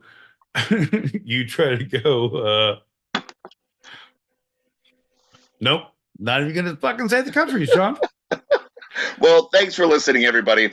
We're Ever Open Chat Show continuing for those listening live on the Stereo app right now and also on YouTube. So if you're hearing this live, the YouTube app. If you're hearing this live, regardless of the platform, stick around. And if you are hearing this later and you want to join us for the green room for after show wind downs, or you want to throw some topics out there, email twosidedpod@gmail.com. That's TWO sidedpod@gmail.com. That's a wrap for tonight. I'm General Peacock out in Brooklyn, New York. And I'm my boy Pete in Southern California, baby. And this was our show. You can eavesdrop wherever you get your podcasts and even join us live, both on our YouTube channel, handle @2sidedpod, all one word, and the Stereo app every Tuesday, 8 p.m. Pacific, 11 p.m. Eastern, as we talk about the two sides of life, the fun and the serious, here in Two-Sided. I love you, Pete.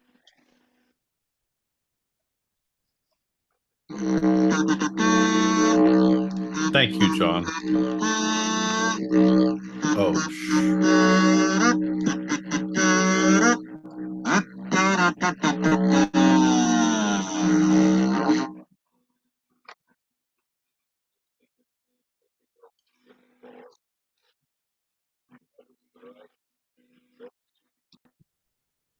ladies and gentlemen, boys and girls, children of all ages, that is right. We are still here, live in the green room. Holy shit, I can't believe it's happening. Holy shit, I can't believe it's not butter. Holy shit, I can't believe there's people even still here.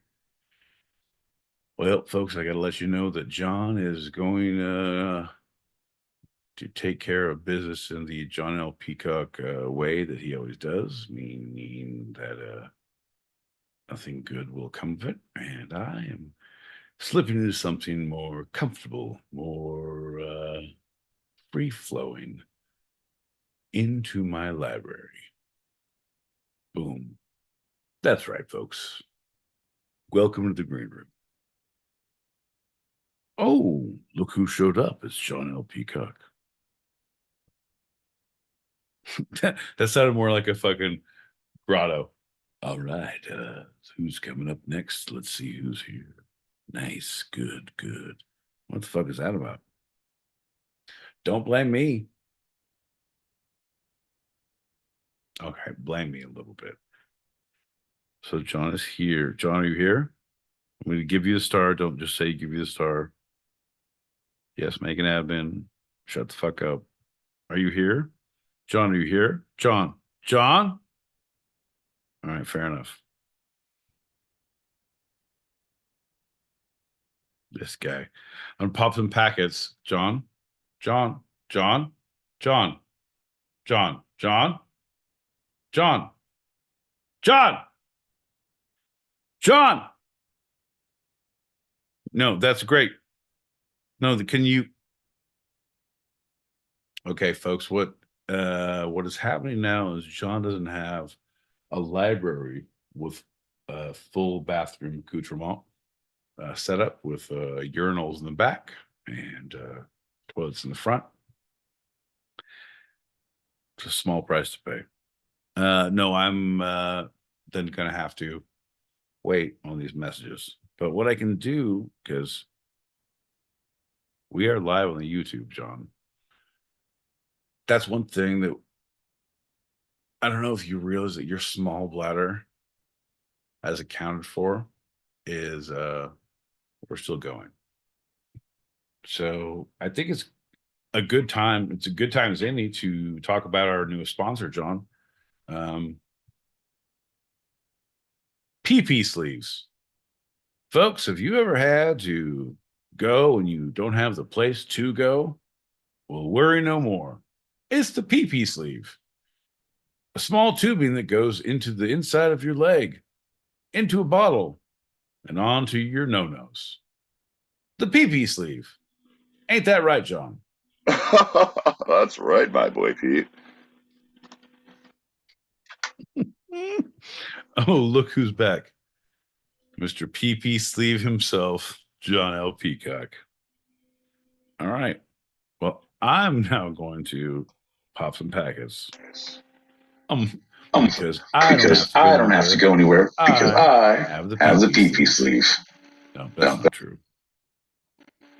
Okay, so I was on Twitter. I'll never call it X. They can fuck off, Elon. So the thing is, anyway, I was on X, and they said, oh, fuck you, no, I'm saying X now. Fucking Twitter, fuck you, Elon.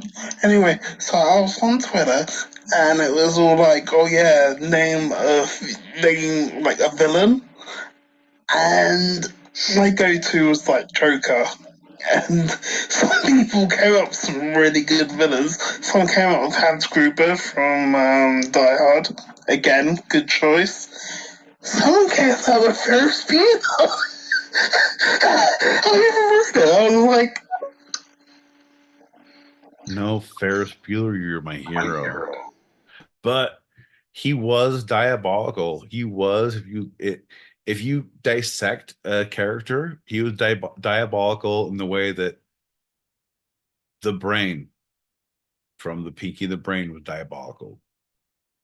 He wasn't hurting anyone necessarily. He was just here to take over the world and do what I fucking want to do. Same thing we do every night, Cameron. We try to break.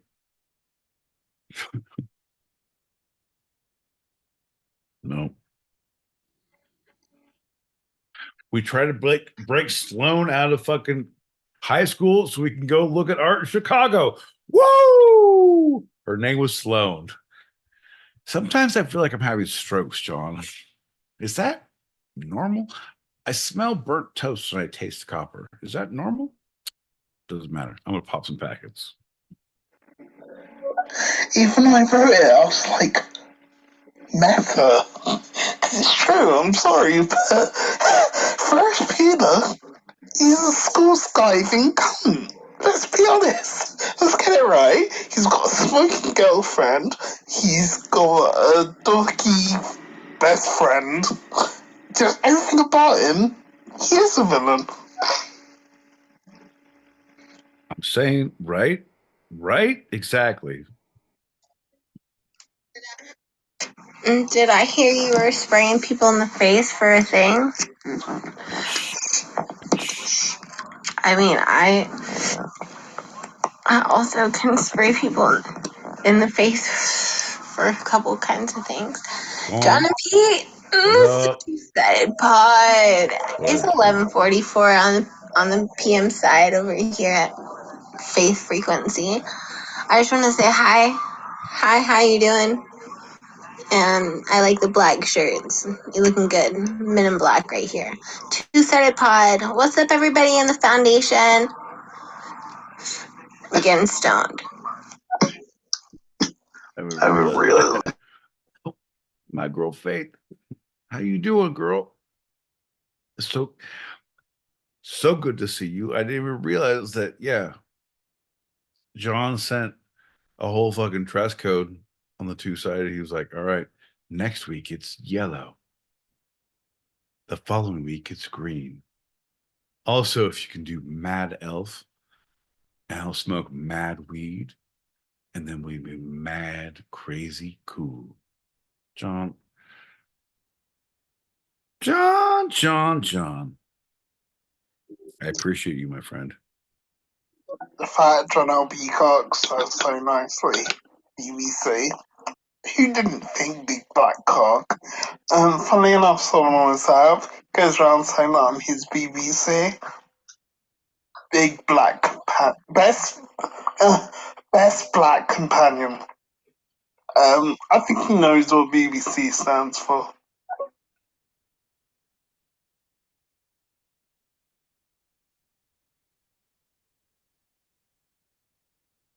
I would let John answer this one, but turns out he's plugged in so we could play messages, and he has no desire to chime in. John, we're going to table this one. I'm writing it down so we can ask you later when you're on fucking line. You're in trouble now, motherfucker. It's funny you mentioned exploding cigars because I remember when you used to buy comics, if you looked on the back 2 pages, there was a lot of ads and shit for exploding cigars and the little hand buzzers and all that crazy crap. Or maybe it wasn't. Oh, shit. I don't know, but I remember seeing that shit when I was little. And I haven't seen it for a long freaking time, so I'm just, do you remember that? We have to get to 800 gigawatts so we can get back to the past and redo this story. 90 miles an hour. Nah, man, it's 85. Don't go 91. The cops will pull us over, man. Fucking cops are here. They're gonna. Hey, no, let me just say this. John, I'm gonna let you finish because I know you have something to say. You came off like a mute. But let me say this. Did you guys know that you can buy chloroform, actual chloroform, medical grade chloroform on the internet? They will sell it to you without any kind of license of any sort. You can go online right now, John, and get chloroform. I'm not saying you should, but I'm saying it's pretty fucking awesome that we can get chloroform. You want a toe? I can get you a toe. I can get you a fucking toe, John. You want to? Here's the deal. I don't want to be chloroformed, but I want to be chloroformed. Does that make sense to you? Well, does this handkerchief smell strange to you? Yeah. That's exactly what Daddy needs. Here's the deal. I don't like cocaine, but I just like the way it smells. Thanks, Julie. So we love you. Shout out. Jules. Oh, Jules. My darling Jules. I'm telling you what, John, there's so much shit that I feel like we need to take advantage of. I'm not saying this on my behest. I'm just saying this in general for the good of humanity. That I feel like we all need to. Oh shit! John had a stroke again. What do we need to do, my boy Pete? Question mark. Without saying that I advocate any of the next statement you're about to make. Here's the deal, bud. No, it's all legal. Everything I'm going to say is not illegal, right? Hey, man, I keep that shit for after hours, baby. That's what the Patreon is for. For fucking a mere 99 cents a month, for $4 a day, for $17.99, you too can support the Two-Sided Pod. I don't know how this works, John. I'm not good at this stuff, but I know that phone lines are open. And I can tell you that that we'll be here every Tuesday, 8 p.m. Pacific, 11 p.m. Eastern. Oh, I almost had it. That's 4 a.m. Greenwich Mean Sandwich time if you're across the pond on Wednesday mornings. God bless your soul if you are. So what do we need to do there, buddy? What's all legal? John, here's the deal, bud. I'm glad you asked, because what we need to do is, while the iron is hot, while we have the opportunity, let's stock up on all the things that are about to be made illegal. Right? I'm just saying. Do you remember Dexatrim? If you would have gotten in on that shit in the 80s, man, we would have made a fortune by now. I'm selling Dexatrim left and right. Did you know that vets in veterinarians in Mexico gave ketamine over the counter in the 90s? No, that's crazy town. That's Little known impossible. fact. No one would ever do that, John. It seems like people would just go down there all willy-nilly on college breaks and such to get ketamine over the counter from veterinarian clinics. John.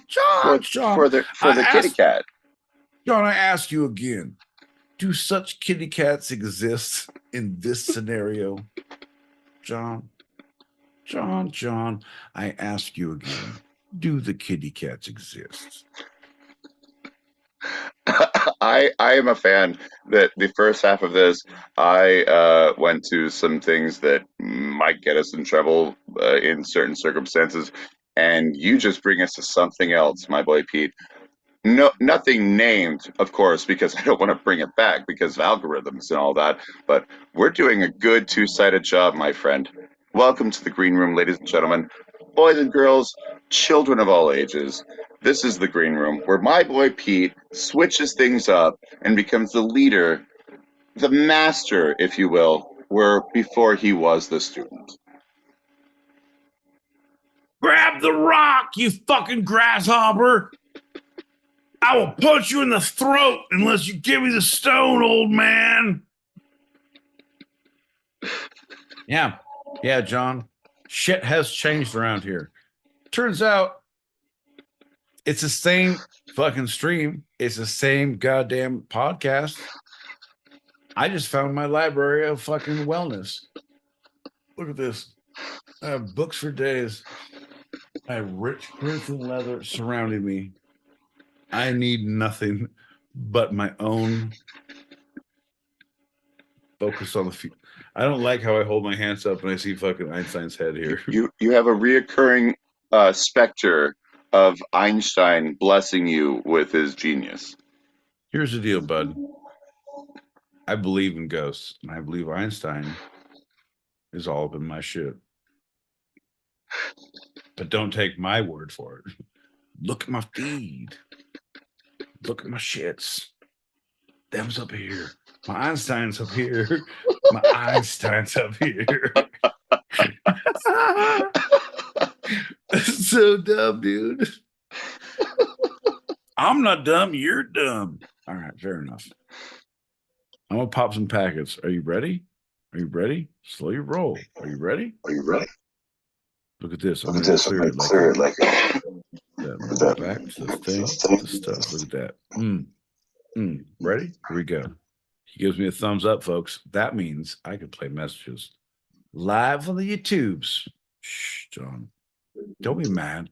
Don't be fucking mad. You created this beast. You fucking rubbed my lamp, bro. You brought the goddamn genie. Prepare for fucking what is in store. Yeah. Pete, you're looking extra cute tonight with your cute little 4 eyes. Can anybody else see this? I'm just adorable, the two of them. I have to say, John, Pete, you make my night. You make my Tuesday a Tuesday. If it wasn't Tuesday, it'd be a you day. And don't play the trumpet for me, buddy. I'm watching you. Faith, so good to see you. My girl. My girl. Tuesday would be a Tuesday without you day. What's that? Does that mean you have to go to the bathroom? I love you, but with conditions. I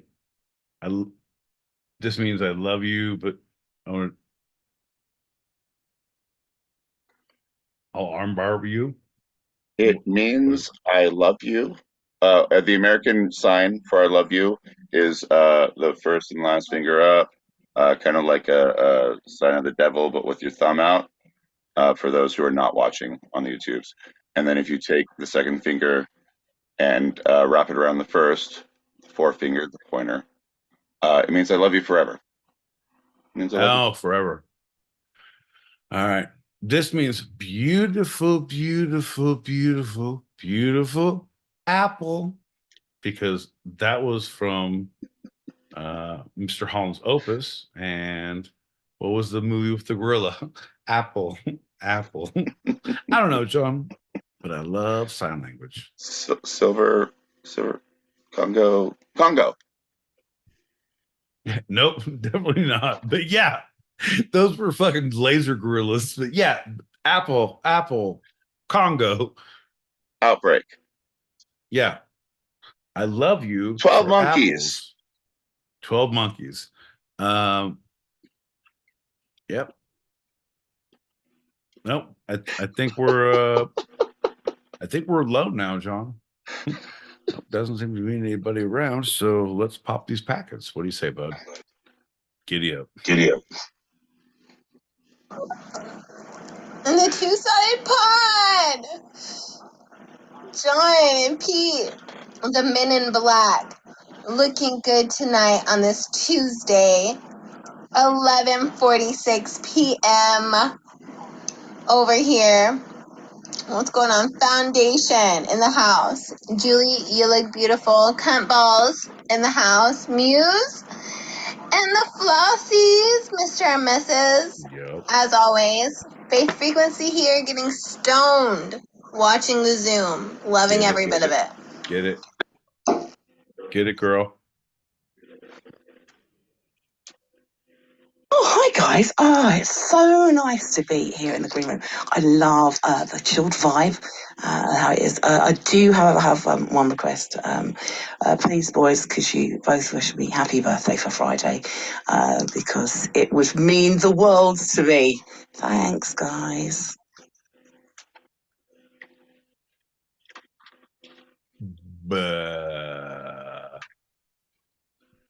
Folks, let's all remember that she's a day ahead of us. It's her Wednesday. So it's 2 days before her birthday. So let's all. Wow, John. No, no, because we have to do. No one else is going to be here when we fly over, hide in the bushes, and sing the song we're about to sing to her now. Ain't that right, John? That's right, my Pete. Everybody together. Happy birthday to you. Yeah. Happy birthday to you. Shama lama lama lama birthdays. We all have birthdays. This one is a birthday to you. Yeah. That's right, folks. In the two-sided world, everybody has a birthday, and Friday is yours. My Pete, do you know any other? I was going to say alternate, but screw that. They get royalties for those. So, do you know any other birthday songs? Well, I know a lot, John, but first, when people are saying, yeah, hide in my bush, like, and we, yeah, all right. Number one, grow the hedges if you want us to hide somewhere. Yeah. If there's no foliage, no podcast hosts can hide in the yard. Thank you very much. So exposed. So exposed. So exposed. So exposed. Anyway, John, you were asking. I digress. You said any other birthday songs that you would like to share? Oh, John, I know a lot of birthday songs. And I don't know if you knew this, but the happy birthday song is actually copyrighted. And so you can't sing it if in restaurants that are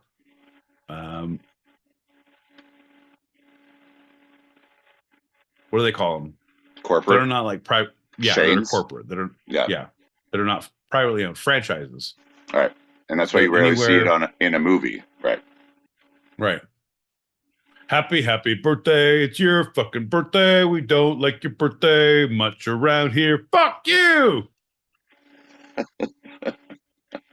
That restaurant didn't stay open for long. What are we thinking? There was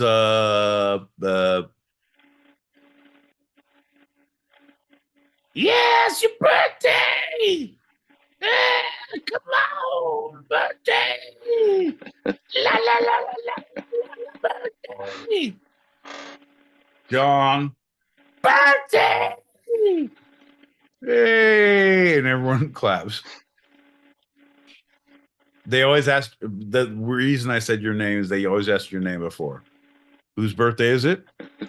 Hey, whose birthday? What's his name? John. It's your birthday.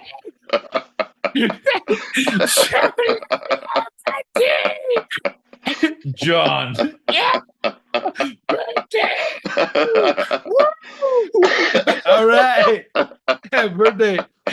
John, get some. Fuck yeah. Hey, John, hope you fucking on this year, bud. Good job. John, if I was a waiter, I'm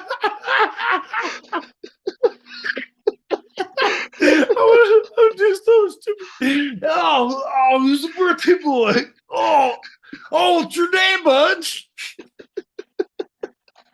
John. John. All right. 2, 3, 4. John. Birthday. All right, folks. John, thanks for celebrating with us, bud. What's happening? All right, well, you give him the cake face. Woo! And then we smash cake in your face. I'm allergic to carrot cake. Aw. Here's the deal. Here at fucking Tricky Dicks, Mawa Pete's fucking Tricky Sticks, we celebrate in crazy ways, John. You're going to get a cake smash in your face just for saying the word cake. Wow!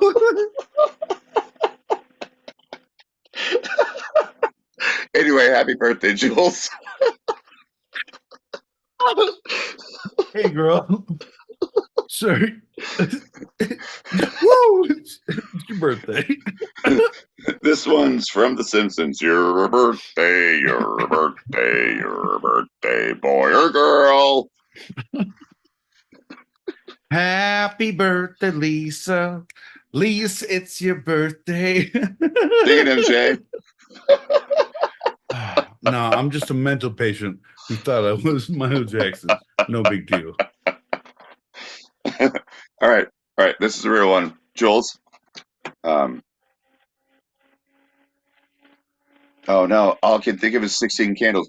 Say it's your birthday, my birthday too. And then he tries to make out with her again. No, it's not that one. It's your birthday, your birthday, your birthday, boy or girl. No, that's what you already said, John. I think what you were saying, love. Only birthdays, boom, boom, boom, can make you feel one day older too. Only birthdays can make you older too. When you die a little inside, 'cause you've aged one more year, don't be scared.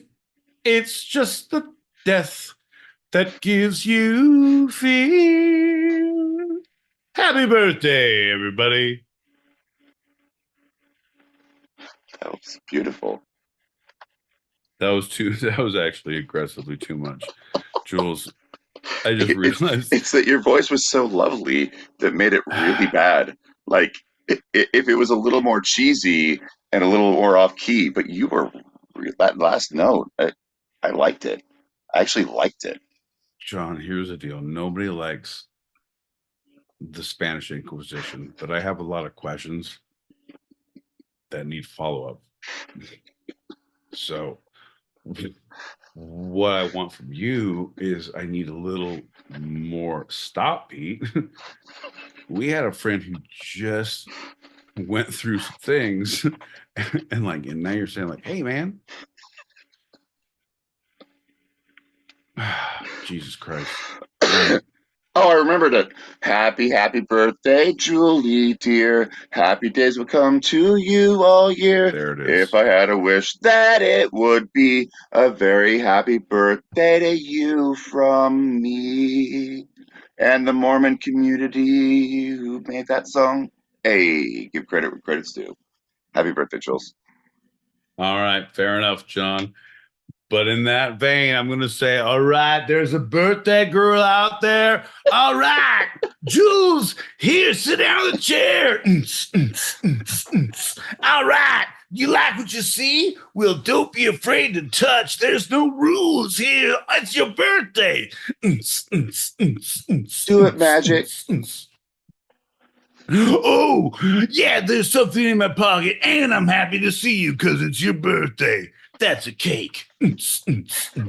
Oh, yeah, that is frosting in my pants, but probably other stuff. I'm going to go to the bar and have a drink with my friend John. Got to recover. Sorry. Anyway, happy birthday. And many more.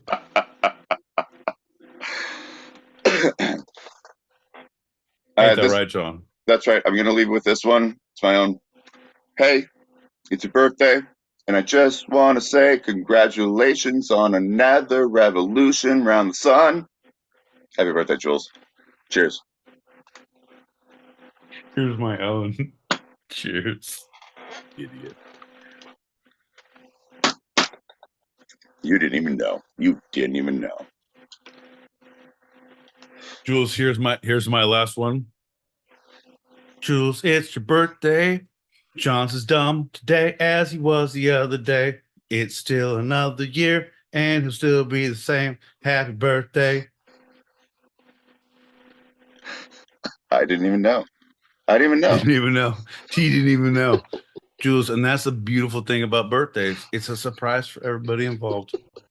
Birthday wishes, magical dreams. birthdays. Pop How them come we packets. didn't? Yeah, no, I'm gonna wait till you mute up. But how come we do the whole show on birthdays, John? It's your birthday. Conglomeration birthday. Can't say happy birthday in the way I want to say happy birthday to you. For thou in haste. Mine Lord, I say, it's thy birthday. Mine Lord, another day older. Can't believe thine whims and thine promises, even though perchance another day older. Ha ha ha! 1 year, my good sir. And that is when we all drank mead.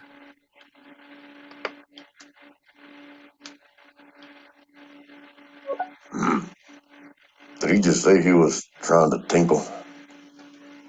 Right? I'm gonna have to reconsider our friendship, guys. That's what I'm saying, bro. That's what I'm saying, bro. That's what I'm saying. No, you don't want that because he is you go to a fucking ball game and he'll drop his fucking trowel at the urinal because he show his ass when he's taking a piss because he says, I need to tinkle. How can I if I don't have trowel dropped? Fucking John.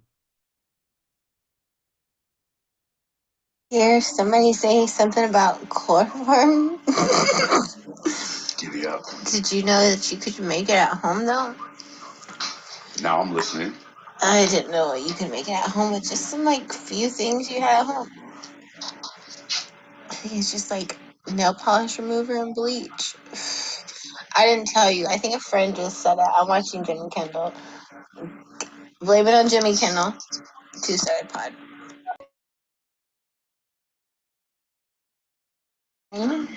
Friday's your freaking birthday. Happy birthday. Happy birthday. Friday's your freaking birthday. Happy birthday to you.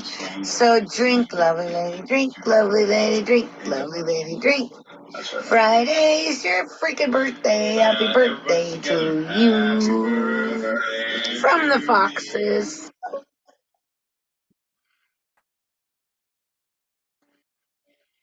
For the best part of like 3 months, I've been looking for corn dogs. Without corn dogs, I'm sad.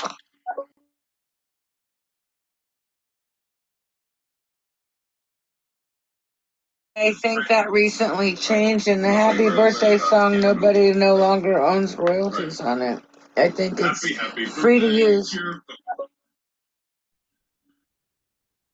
Ho, ho, ho, it's your birthday. Bum. Another year here for you. Bum.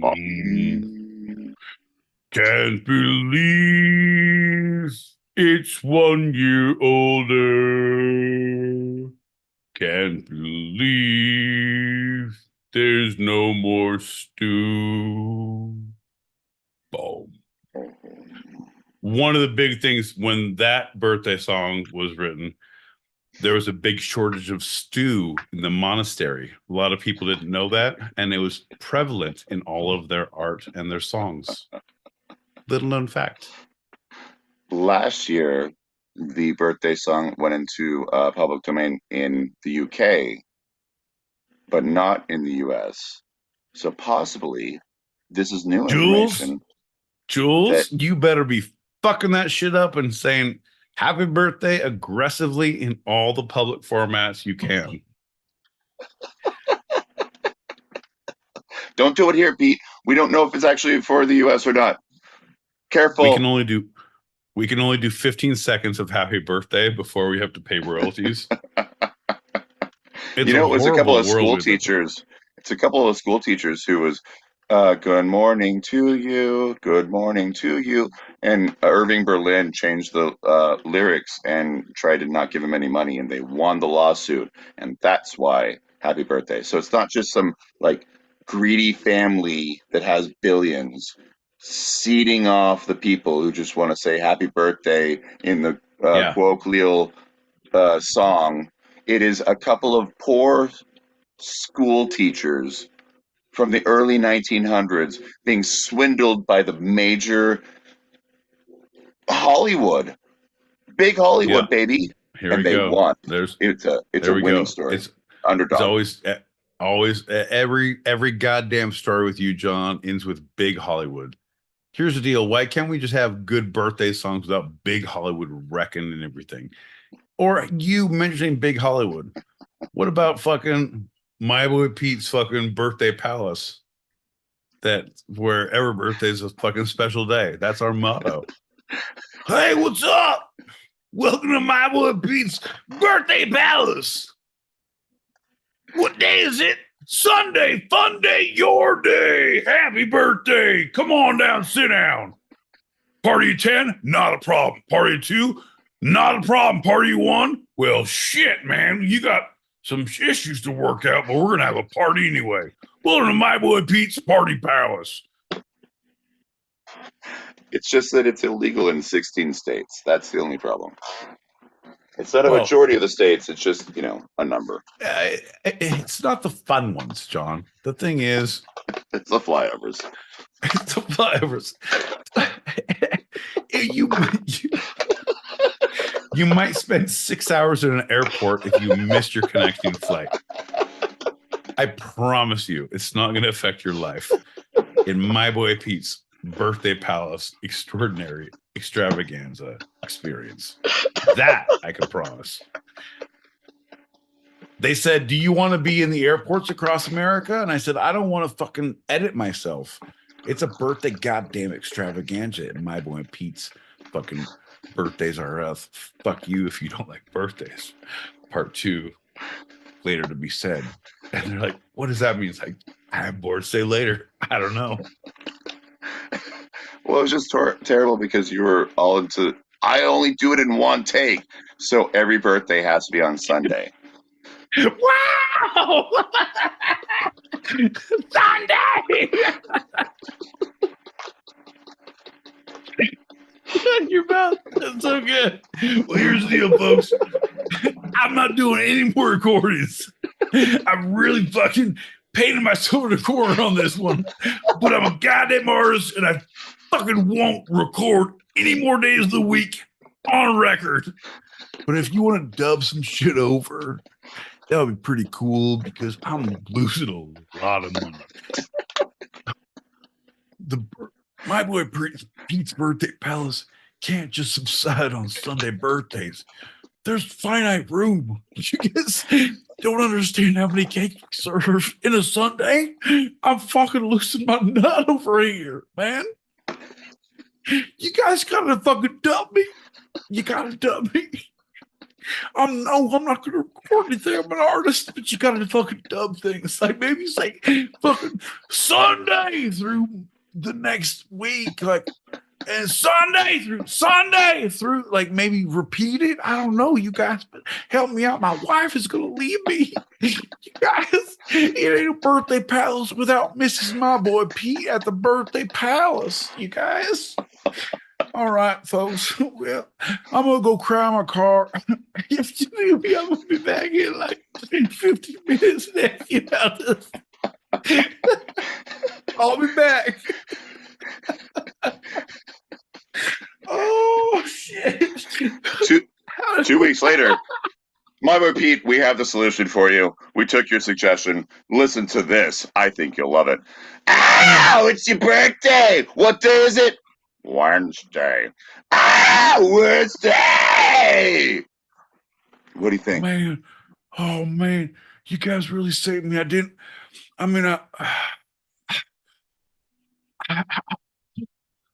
like what you've done. I think you've really pimped my ride or my birthday palace, as it were. But I'm really busy on Wednesdays, so that's not going to work for me. We understand. So, yeah. And it's beneficial that we part ways at this point because we didn't use your voice for any of the dub overs. and we actually retained the rights to this song. So it no longer belongs to you. It belongs to some guy named Jason. I mean, that works out. I knew my wife was dating some guy, and I'm guessing his name was Jason. That's a pretty cool name. So, oh, she introduced him to us. Actually, yeah, you're right. Yeah, she took me for everything with Jason. Fuck my boy Pete's birthday pals. His fucking birthday songs are gone. She didn't take the birthday pals, did she? No, she didn't. Jason did, though. Oh, it's Noah's birthday today. Noah's birthday. Well, you're getting a little close to a copyrighted song. We have to give a cease and desist, or we'll have to charge you. Our first baby was born by cease and desist. Ain't that right? She couldn't birth him the right way, and we had a family, and now you took him to the birthday palace. My birthday palace might as well have been born breached because you cease and desisted me out of this one too. Listen, we're no longer able to communicate directly with you, and we have these police officers ready to escort you out gently. Right, gentlemen. I defunded the police. How is this happening? You can't infringe on my rights. It's my goddamn birthday too, Sharon. All right, I'll go peacefully, but I'm taking this fucking cake. I'm taking this fucking cake. Oh, you're not gonna let me? I'm gonna fucking eat this. I'm gonna sit in the cake. I'm gonna eat the cake. I'm gonna sit in the cake. All right, I'll go. Oh, I'm in the cake. I'm gonna eat the cake. It's in my pants. You guys, I'm gonna sit in the cake pan. Now you got cake in your car. Fuck you. All right, I'm going to jail. Fuck you guys. You got a cake car now. Cake car. Happy birthday, motherfuckers. Yeah, you took my life. You took my dreams. I took your fucking clean car. Fuck you, cake car. Cake car. Bob Whoopi. Fuck you, Sharon. Cake car. You guys are fucked.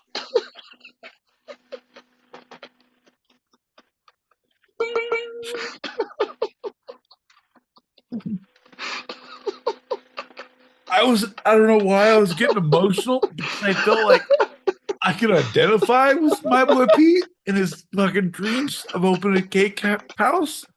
Like, I didn't know, John, but I felt like I knew, bud. It's a different, when you open yourself up to experiences, that's what birthdays are about, I think, is the big takeaway. Isn't it, John? Oh, wait. Isn't it, though? And then to have it all taken away, yeah, that is the birthday experience, for sure. Love you, Jules. Love you, Jules. Happy birthday. Happy birthday.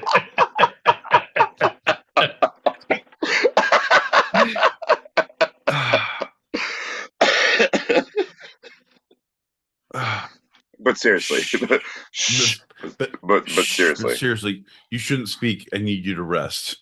All of these things do not respond to you. I'm going to speak at you, but you need to rest. Right now, I'm rubbing my chest because I feel that you're verklempt. I feel you need to. Bit more of your breast than your chest. I was. Yeah, I was. Fair enough. I'll pop these packets. Fair enough. Oh, this packet. Apparently. I don't know why, but I long for my mum to just turn around to me and just start singing, "Birthing you is easy 'cause you're beautiful. Every birth that I do is it kind of sounds a bit weird, but you see what I mean? It's just like, no, it's heartfelt. It's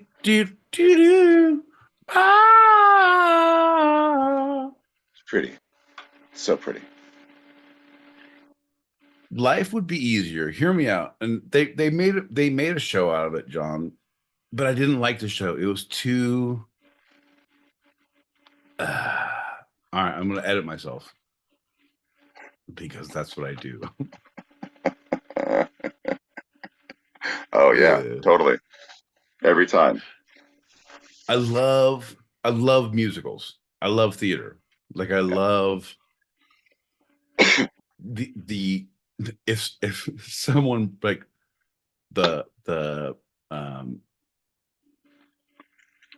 flash mobs, that kind of shit. You're like, oh my god, what is it? Like, fuck yeah, I am so all about that. Like silent dance parties where everyone has their headphones.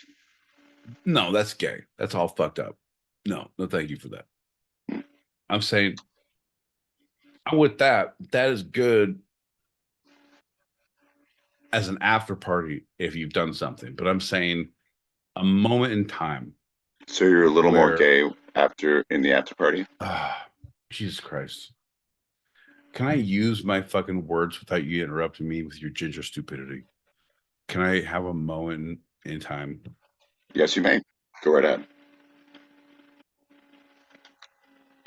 I'm saying I love when someone can break out in song. Like, oh, what a beautiful morning. Oh, what a beautiful day. Shit like that. Like, all right, it's a little fucked up. Like, yeah, but I fucking love it. I love the idea of. I didn't like La La Land. I wasn't a big fan. I wasn't a big fan of Moulin Rouge, but the idea of musicals, of if musicals can happen in real life, if they can exist. Zoe and the Infinite Playlist was a TV show that had that idea and worked with. Here's this chick who moved to LA, and then everything in her life became a musical, but it wasn't. But it was just like, oh, all of her interactions were musical numbers, and then it was normal life. Like, what are you talking about? What do you mean? But I wanted it differently. No, the thing is, now that I'm saying, like, yeah, no, how are you going to pitch that? I pitched it. It was pitched. It was produced. It was not good. Like, how are you going to fix it? You can't fix it. No, never mind. John, I'm done. Zoe the Infinite Playlist. Zoe and the Infinite Playlist. No, that's not it. That's a movie. Yeah, no, that's a show. That's a movie. I don't know. That's a show. It doesn't matter, John. What matters is there was a show made. My dream was crushed. My happy birthday fucking palace was taken away. I have nothing to live for anymore. My boy Ed hated musicals. Didn't understand them. Was like, this doesn't make sense. Like, somewhat of what I think you're alluding to. How could a real life musical actually happen? And no, I'm not. I'm saying I'm the opposite. I believe in them. I say yes. I say yes to them. Oh, okay. So what is your question? How could they happen in the real life? There was no question. My question was, you were part of my thought process. You were part of. There should be a show about the idea of talking about things and people doing stuff, and it turns into a song and a dance number and a thing. Like, wait, they already did that, and it didn't work. And then I was thinking about it in a normal life, like, and it wouldn't work because you have fucking these kind of interactions. Like, fuck. Maybe it would work if there was one person who was like Broadway superstar, and then everyone else around was like community theater, like, and I like to talk about stuff like, and it was all about God damn it! That would work, John. I'm gonna pitch that. There You you heard it go. here first, folks. And that leads into what if everyone was on acid? I think then the spontaneous communal musical ability would occur. And that leads it. I like how everything when John starts drinking heavily and talking about birthdays leads into well, it's someone's birthday and I'm hammered, so What if let's everyone talk is about on acid. acid? I feel like I'm gonna ask about acid, and or someone's gonna offer me acid. But either way, it's a party, and I'm this far into it. So, is there acid around? Or I don't do acid anymore. 5, 6, 7, 8. Dun, And if dun, people da, da, dun. no, John, if you just yell 5, 6, 7, 8, and people start moving in weird ways, like I'm in my goddamn domain. I'm where I belong. Found my goddamn tribe. Found my goddamn tribe. All right. Plug your shit in. Katie did 204. I'm going to pop some packets. Katie did 204. Gonna pop some packets. I would just like to say, Uncle Daddy, Gingy, thank you very much for perhaps the most comprehensive happy birthday shout out I've ever had. Ever. Thanks, boys. We may not be smart men, but we are thoroughly, aggressively stupid in our love for our friends. Yep, that's about it. That's all I can say.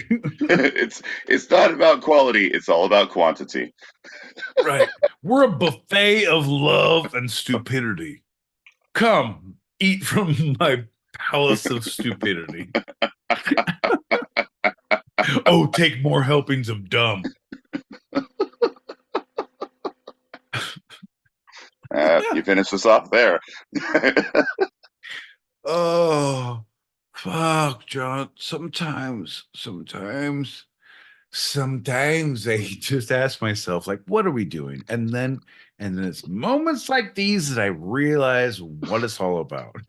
Yeah, bud, you're here in your library getting shit done.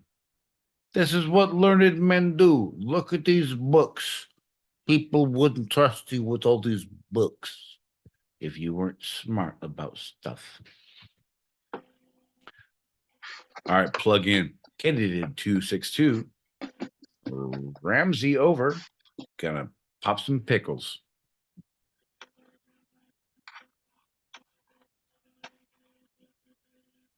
I can still hear you. You're slow in the uptake, bro. Yo, infinite playlist. What up? Zoe, I'm not sure the name might have to be worked, but yeah, infinite playlist is a concept. What's up? Happy birthday, Julie Prunes in this motherfucker. What's up, two-sided pod and all the foundation? What up? Mona Lisa. My girl. I know I go through this every time, John, but I can't. Every time she pops in, maybe comes to always mind. a song. There's always a song that comes to mind. There's always a song. It's a Nat King Cole. It's the Mona Lisa song. I love it. I love it so much. It fills my heart with joy, as does Mona Lisa. Mona Lisa. What up, girl? If you don't know, now you know. Give her a like, give her a follow. She's here in the stereo streets. She's all on the YouTubes. Mona Lisa through something thousand, 2,000, 3,000. Man, I give up. You know what? I gotta get on ours. I realized just now that I'm not on ours. You're not on ours? Our YouTube. I don't have, I was saying look on our YouTube, but I was saying look on our I can't Let's trust you handle because you at two-sided pod, TWO sided pod, all one word. That's our YouTube. Yeah, and I can't trust what you follow on our YouTube, so I don't know. And Moan Elisa, 3,000. MOANELISA 3000. Just like Pete said I earlier. knew it was. I was just giving the spelling. Yeah. Mona Lisa. Moan Elisa. 3,000. That's right. But when you say it, it's Mona Lisa. Of course. Mona I'm just giving. Lisa. Mona Lisa, men have named you. Many of them. You're not just a. Yeah. Fair enough, John. Plug in. Let's pop this last packet. Cater did 401. Look, I would just like to pitch Two-Sided Pod, the musical. Except it just doesn't go ahead because it's fraught with technical difficulties. I thank you.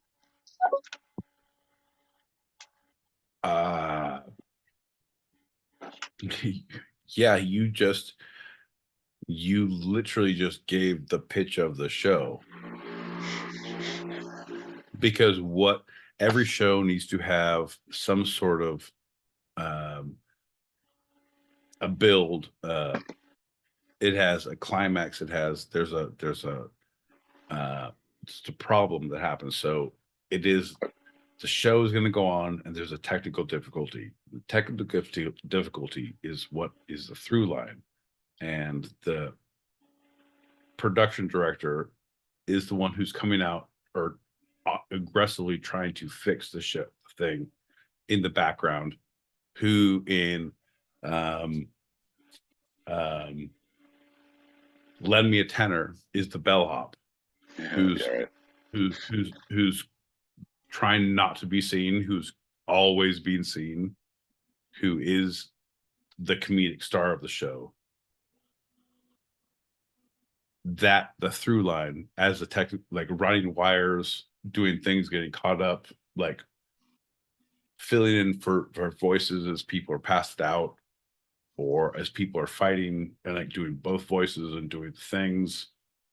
Oh, 100%. It's a show about technical difficulties, and it has you get rights, just like Rock of Ages. You get rights for different songs as you go through, but not even full rights of songs. No, you'd have to do full rights of songs so that you could have dance numbers and do it. Like, if you're gonna do it, fucking do it. John, you get fucking Fields of in Rock and Field, Neil Young. You get fucking oh man, take a look at my life. I'm alive like you. get Bob Dylan. Some. You get Bob Dylan. Johnny's in the basement, mixing up the medicine. I'm on pavement, thinking about the government. Man in a trench coat, having Sims guns. Young guy's got a fast car, won't get paid off. You're also gonna get Jim Morrison. After I look at the whole rundown of the shows, but I get to get the good ones of the. Do you get classic? No, because it's gonna be a full show. We're pitching this for Broadway, John. Right. It's called Two-Sided Technical Difficulties. Parentheses, the covers of the originals, and parentheses. And you get all the originals. My boy Pete, do you want to give them a little example of some of the originals that are coming their way? All right, John. Welcome to my boy Pete's Cake Palace. What's your name, John? Fuck, we already messed up. We're gonna fix this when we do Sweep. It's gonna be much better. I can't believe that I said I shouldn't read your line too when I read my line. Okay. 3, 2, 1. And unfortunately, that's in every production because he is one take Pete, so that's the only take we have. Two-sided technical difficulties. Parentheses, originals and originals. That way we don't get sued when we go to fucking premieres, John. Trust me, bud. I've been sued for less. And parentheses. And parentheses. No, John. My life is open parentheses. And we won the Tony for the longest name of any musical in Broadway history. They say if you can't have a good show, you should have a record-breaking show. And that's what I went for. We Be also so stupid they can't ignore you. Right, yeah, like Steve Martin said. Yeah, we also served the biggest crepe that New York has ever seen. It's so much crepe. Oh, it was unbelievable. It's all 700 the pounds we could ever want. Of crepe. This is so much crepe.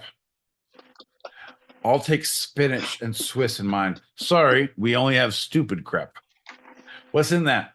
Whatever you get. Stupid crepe. 700 pounds. Two-sided pod. Open parentheses. You're welcome for listening. Never close parentheses. Take a shot. Take a shot. Take a shot. A stupid two-sided musical. Cheers, buddy. No, I meant take a shot. We're done with that stupid thing. Oh. Whatever that was. Yeah.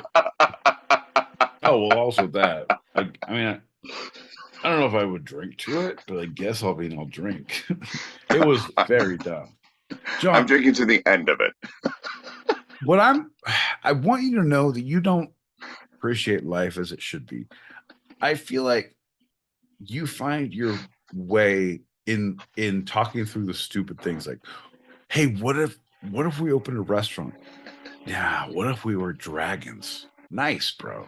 Like, let's aggressively talk through all these stupid things.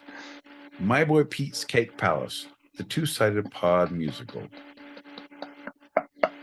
Dragons. I think we did our work here, bud. Cheers. Cheers. The cow. Bink, bink, bink.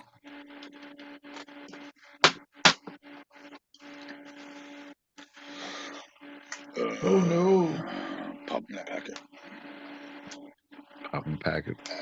Here we go.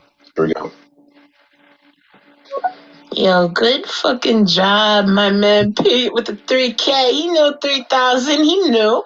I was, what's up? You said it, and it was like watching sports on the other side where you can't hear me. I'm like, no, you got it. Yo, fucking fire. But Nat King Cole. Yo, I looked up the lyrics to that one time, like, really, like, in depth, and I was like, does he know me? What the fuck? That's crazy. He might be a time traveler. I'm not sure. See, okay. I love Nat King Cole is one of my favorite artists ever. You get Nat King Cole's greatest hits. I promise you, it's one of the ones. It's like when John said, what was the Blood on the Tracks? You told me Bob Dylan's, right? Yeah, it's a reference point of a certain era, right? Bob Dylan's Blood on the Tracks, yeah. And like you listen to this album, like, oh, okay, yeah. Oh, that's good. Like the whole through line of the whole Nat King Cole's, it's so good, and it has so many. But Mona Lisa is, and I always think about that. I'm like, oh, you spelled it differently. You spelt it differently, man. Well, because she's Mona Lisa. The English language is a motherfucker, John. I'll be honest. Translate that into fucking foreign speak. You can't. Well, it's a motherfucker. It's beautiful because, as we've talked about many times, music is such a direct link into our memory and our, like, it's a trigger, right? And I know I see it You did it almost every time for a little while, and I see you restrain yourself. Anytime Moan comes on, you're like, you have it in your head in the background. You're like, no, no, no, no, no, I do it too much. But it's beautiful, man. It's a connection of a wonderful thing. And with Nat King Cole, there was a Nat King Cole. Sorry, Nat King Cole. there was what was the? I was like, this is oh crap! I'm losing things. My boy Pete, help me out. Welcome to the drunken party, my friend. You are now one of us. One of us. One of us. Folks, ladies and gentlemen, boys and girls, children of all ages, it may be new to you, but it's old hat to me. John has hit the goddamn section of no return. This is where your mind movie stops playing what it needs to play, and you just go into a void of it's beautiful. Thank you for that little refrain. It's Sam Cooke, a Sam Cooke song that I thought was an original, and I sang it to you when the Sam Cooke segment that we did like a year and a half ago. And you're like, "Oh, that's Nat King Cole." I was like, "No, it's not. You were right. It was he did so many originals, but that was one of his covers." And I just was unaware. I was unexposed. I was ignorant. Well, John, I feel like, and now thank you, my good friend, for giving me a good jumping off point, because I didn't know where to go with this. But thank you for saying that, because one of the good reoccurring points in this show is the ignorance of John L. Peacock. And I want it to be known and documented that John L. Peacock said I was ignorant. Let it be known today, the 20th of February, 2024, or the 21st of February, if you happen to be across different lines of the spectrum. Also, we respect all spectrum lines very well. John L. Peacock did display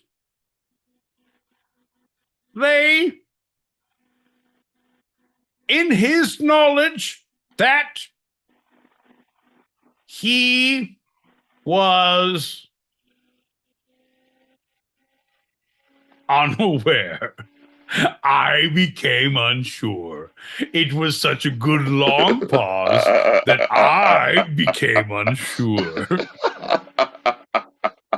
You stole my death. You stole my death. Here's the deal. Let's trade pencils. And then we can try again. Hey, bud. Just pop those packets. We got to move on. See, but you get that one. That was for us. That was for us. Or anyone who's ever watched the movie. You haven't, because I know you guys fucking don't watch movies. You guys are fucking assholes when it comes to watching movies that we tell you to watch. You don't watch them. If you did, you'd like it. If you don't, fucking watch them. Yeah. Ain't that right, John? Good to be Can we get aggressive in the green room? I think we can get aggressive in the green room. It's about goddamn time someone got aggressive in the green room. Preach. All right, I'm gonna pop these packets. Shut your mouth. Shut your mouth. Shut your fucking mouth. I'm gonna pop these packets. Hey, yo, what up? It's your boy Vermillion in the building. What's good to you? Hey. My boy Pete. And what's good to you? John L. Peacock. What's up to the foundation? I see you down there. I see the foxes. I see Miss Smitty. I see the Muse. Who said you there? I see more. Don't be upset if I didn't name you by name. I love you. Mwah. Mwah. Mwah. What a worm. I love it. Good on you, bud. All the How way. you been, brother? all the way from LA/New York/Michigan, I think Detroit. He's in Chicago. He was over in I think it was Phoenix, maybe Texas at one point. Our man Worm. I'm unsure what you're saying. You're describing the fucking outbreak monkey. Like someone infected a monkey and drove to the airport. Now you're talking about that shit. Like, oh man, my bookworm is so cow. You're fucking up, John. What happens in Vegas stays in Vegas. Hit that back. Shh. Shut your mouth, John. But folks, ladies and Boys and girls, children of all ages, we are the green room. That is why we're aggressively stupid. If we weren't, we wouldn't be, and then if we aren't, then we shan't. So I feel like everyone's followed along thus far. Hit that like, hit that subscribe, hit that don't tell your friends, but you secretly follow. Let's pop these packets. John, I've spoken to before. Pete, well, they're brothers, obviously. It's time for a show. Who am I, John? Who am I? Where's your glass, folks? Pete, we just John's had one. Going to do it too. If you see us on the YouTube, John doesn't need to unplug.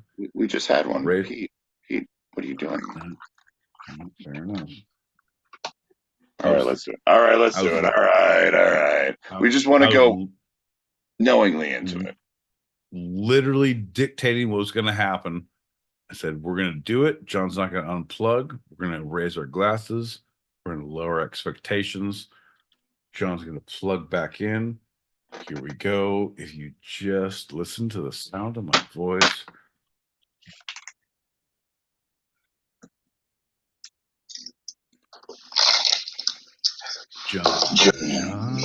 John, if you just shut your mouth. No one is here to lead you astray, but me. I am the only will ever possibly lead you astray. And I want you to know it is currently happening. Let's pop a packet. Yes, I was inside of River Phoenix the night you overdosed. What of it?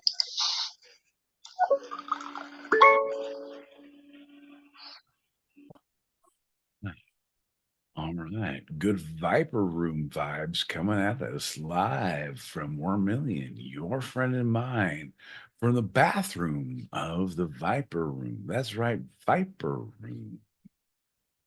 Let's see what else we got on the playlist. I've no complaints and my life is complete, 'cause I've got a man whose name is Pete.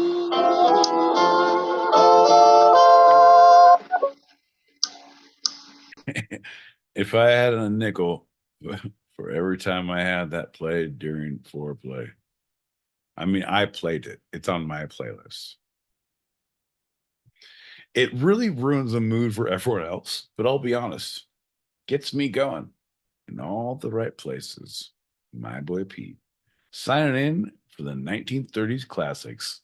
My boy Pete, standards extraordinaire. I want your soul. I want your soul. Gingers have no friends. I'll let you take that one. I'm going to take it to... I'll take it for you. Yeah, please do. Let me defend you, John, because gingers have no friends, but the friends they have are aggressive and will fight aggressively for them and with them. Here's the deal. Gingers don't have many options, right? So when you see a ginger, you befriend them because you could abuse them like nobody's business. And top 3 places to find a ginger. 1, the farmer's market. 2, a dermatology clinic. 3, a kilt festival.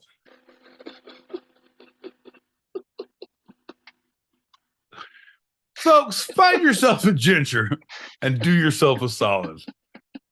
Fuck around and find out. Isn't that right, Sean? Yeah, that's right. Hey, here's the thing. There's a music video about the mass genocide of gingers, like rounding up and just blowing them up. Typo negative was the first thing. It's not that. It's Operation Ivy. Great punk band. All right, I'm gonna leave it at that. Pop that back in. No, I'm not sure. Like, but why are you gonna make fucking ginger hate a real thing, John? Oh, I didn't do it. It happened a long time ago. Yeah, and then you brought Operation Ivy into it. One of my favorite punk bands from the '90s. Oh, that makes sense. I think it was them. Good job, They Pete. did it? Good job, Pete. I think so. Yeah. These guys, these fucking guys. Ginger me with poetry and roses in the afternoon. Ginger me with trips to Monaco and to the Nile. Ginger me with fire and humility. Oh, ginger me, boy.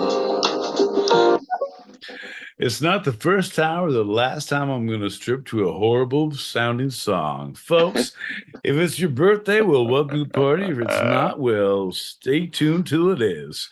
My boy Pete and John L. Peacock come to you live Tuesdays, 8 p.m. Pacific, 11 p.m. Eastern. That's 4 a.m. Greenwich Meanwich Sandwich time on Wednesdays. You're welcome if you're across the pond. Ain't that right, John? That's right, buddy. Let's pop this last pack and slowly get out of here. Like every relationship I've had so far. John L. Peacock, do you listen to Typo Negative? Because that just made you so cool. Oh, that is, yeah. No, what made me not cool is that I didn't remember it, and Pete had a suggestion, and I went with it. No, it definitely wasn't Typo negative. And they use Operation Ivy. Shut up, worm. I hate you. I'm not looking it up. I'm not going to do it. I put this in one of my, it was my senior thesis in my undergrad. It was in, I called John, it The Labels of Our Lives, just so you know. That was you're digging yourself a hole, bud. Like you're digging yourself a hole because you're saying like all the things you possibly think that I'm cool about. Like, nah, it's not. It's all per chance. No. And I aggressively chase things that were not cool to chase. Like Typo negative. It's typo negative. It is typo negative. Here's the deal, John. Operation Ivy. I want you to be a universal donor for the comedy that it is stupidity of the two-sided. Oh shit, we got a bleeder right here. John L. Peacock, typo negative, bleeder extraordinaire. This fucking guy researches like a fucking motherfucker. John, I don't like a lot of things about you. I don't appreciate anything I can think of off the top of my head. John, but I want you to know you are integral. You're integral to my day-to-day existence. If there was no John L. Peacock, I wouldn't know how I would to frame my boy Pete. Wow. I honestly, truly say that. Word. Word. Yeah, but, right? Well, but no, shut the fuck up. But also get fucking better. Yeah. Don't be a fucking dick holster. Yeah. Maybe stop being so gingery. All of these are suggestions that would make my existence a little better. Yeah. So nice support system because I appreciate you, but fuck your couch if you don't appreciate the fucking constructive criticism. Yeah. Now you get it. My big takeaway with this, and I appreciate that candid, like I see you. But it's not integral. Integral. It is? To grow. Integral. Integral. I thought integral. Yeah. I mean, that makes the most sense. Tigra is Carrot, and we like the boom. We're Tigra and Bunny, and we like the boom. We like the cars. The cars that go boom. Boom, motherfucker. Boom. Come on, integral. Integral? Come on, John. Integral. Integral. Sausage. Sausage. I like sausages. I like sausages. What the fuck are you talking about? Put a McBiscuit on a motherfucker and I'll eat it. Don't question my words, John. Well, what about the what about the what comic? About the boom? We like the car. Non sequitur. Non sequitur. No, because if they do non sequitur to the bed, you got to wake them up, shake them. You got to rub their nose in it, so don't sequitur to the bed again. John, parenting 101. I was told I was not reading that correctly. Yeah, no. It was a comic strip. 100%. I want you to know that I was dyslexic a little bit at first. How'd that work out for you? I fucking conquered it. Good for you, buddy. Yeah. For you. Hey, apparently some of us can put our minds to it. All right. So let me give you a little example. 2nd grade. Yeah. Here's a little glimpse into my boy Pete's childhood. Yeah. You want some of this? Get ready. I'm ready. Strap in, bud. Second. Oh, you bet. Yeah. I poured a drink. You better pour a shot. Fuck you. I'm pouring a shot too. 2nd grade. My boy Pete. Mrs. Gibson was his teacher. Yeah. Mrs. Gibson taught us phonics. Hooked on phonics.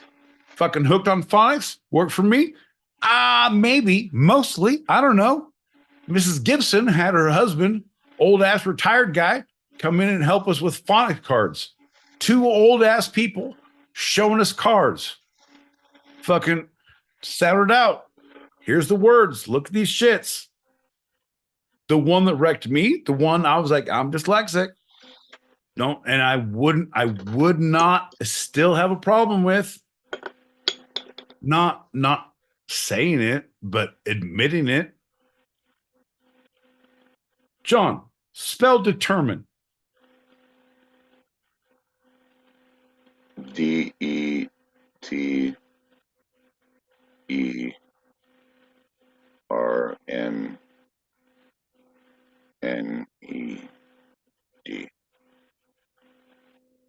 Yeah, well, fair enough. That's close enough. Determine. DETERMINE. Determine. Determine? No, determine. It's not Dieter. I was like, oh, it's not? What's your name? Peter. How's Peter spelled? PETER. Throw a D on there. DETER. Determine. I wanted to fist fight this old man all through 2nd grade. I passed phonics with flying colors. I'm like, I'm dyslexic. No, I'm a fucking stickler for phonics rules, and I will fight this old fisherman. I will fuck you up, old man. It's determine. If you say it wrong, I'll smack your face. All right. Well, for a non sequitur, pop that last packet. Well, I gotta determine if that's a good idea. I did. Now I can't even determine if it's normal sense. Okay, fair enough. Shh, quiet. I came tonight just to hear the words "dick holster." Thank you, gentlemen. Good night. You know what? If that was on your your two-sided bingo card. If Dick Holster and Fuck Your Couch Sean were on your secret squares, well, you have now won a trip for two to John's walk-up apartment. Email us at twosidedpod@gmail.com. That's TWO sidedpod@gmail.com with your winning bingo card, and I will give you John's address, his physical address, and the code to his apartment. I fucking kid you not. You can home invade John. Happy birthday, John. Fuck your couch. Hey, it's your birthday, and I just want to say congratulations on another revolution round, son. Yeah. Hey, I want to say it's your birthday. I gave your code on your apartment to a stranger today. Gonna come in and say, hey, I'm a stranger.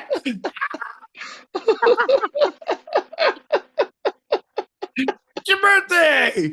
Please don't get murdered by a stranger with your code apartment.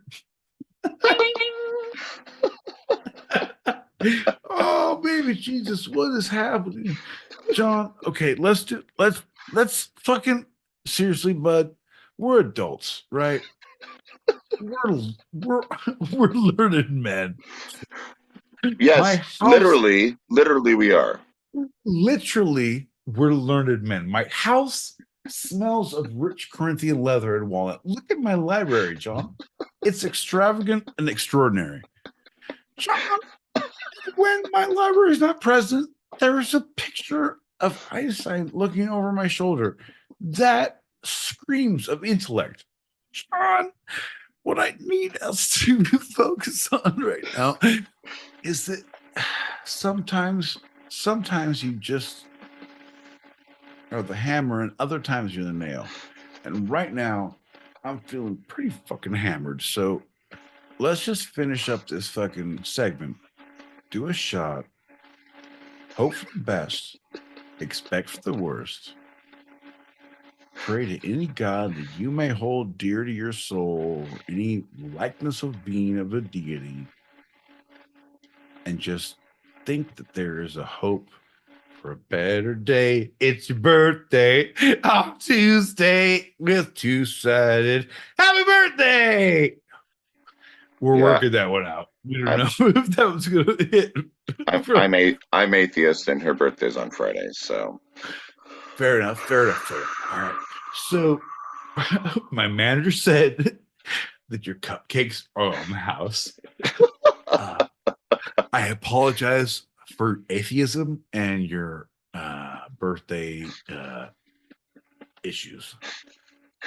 All the cupcakes do say God bless Sundays.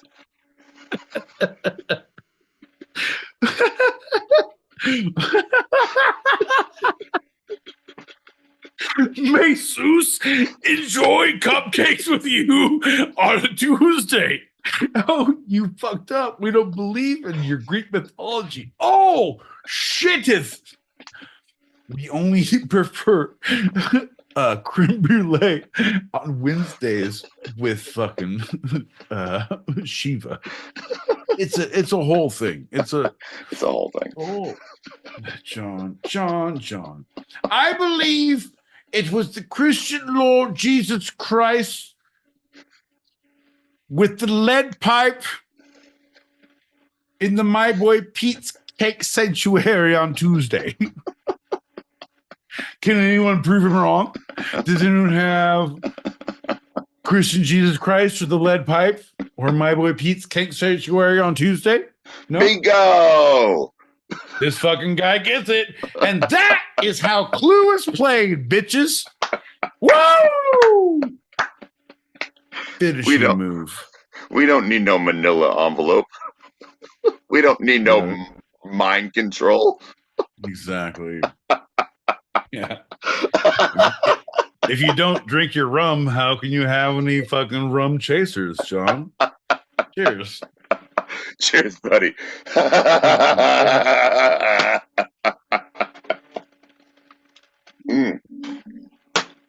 Who definitely entered the dark side of two-sided. Yeah, but you said we don't have any fun anymore. You fucking said, like, we don't do fucking our, like, what we talk about and how we talk. We don't fucking chop it up. Like, fuck you, John. We actively are chopping it up stupidly how we do. I would say for the last 43 minutes, like maybe 36. Like it turned 2:21 a.m. Eastern. Yeah. Yeah, no, it's 11:21 p.m. Pacific. Yeah. That's 12:21 Mountain Standard Time. That's true. If you happen to be in the goddamn Rockies or the desert. You know what? Get with the goddamn times. Right? Here's the deal. My time, your time, our time. Change with us. Don't make us change with you. No, you're the only ones who fucking do it right. You don't change ever, but everything changes around you. All right. A sane man to an insane world must seem insane.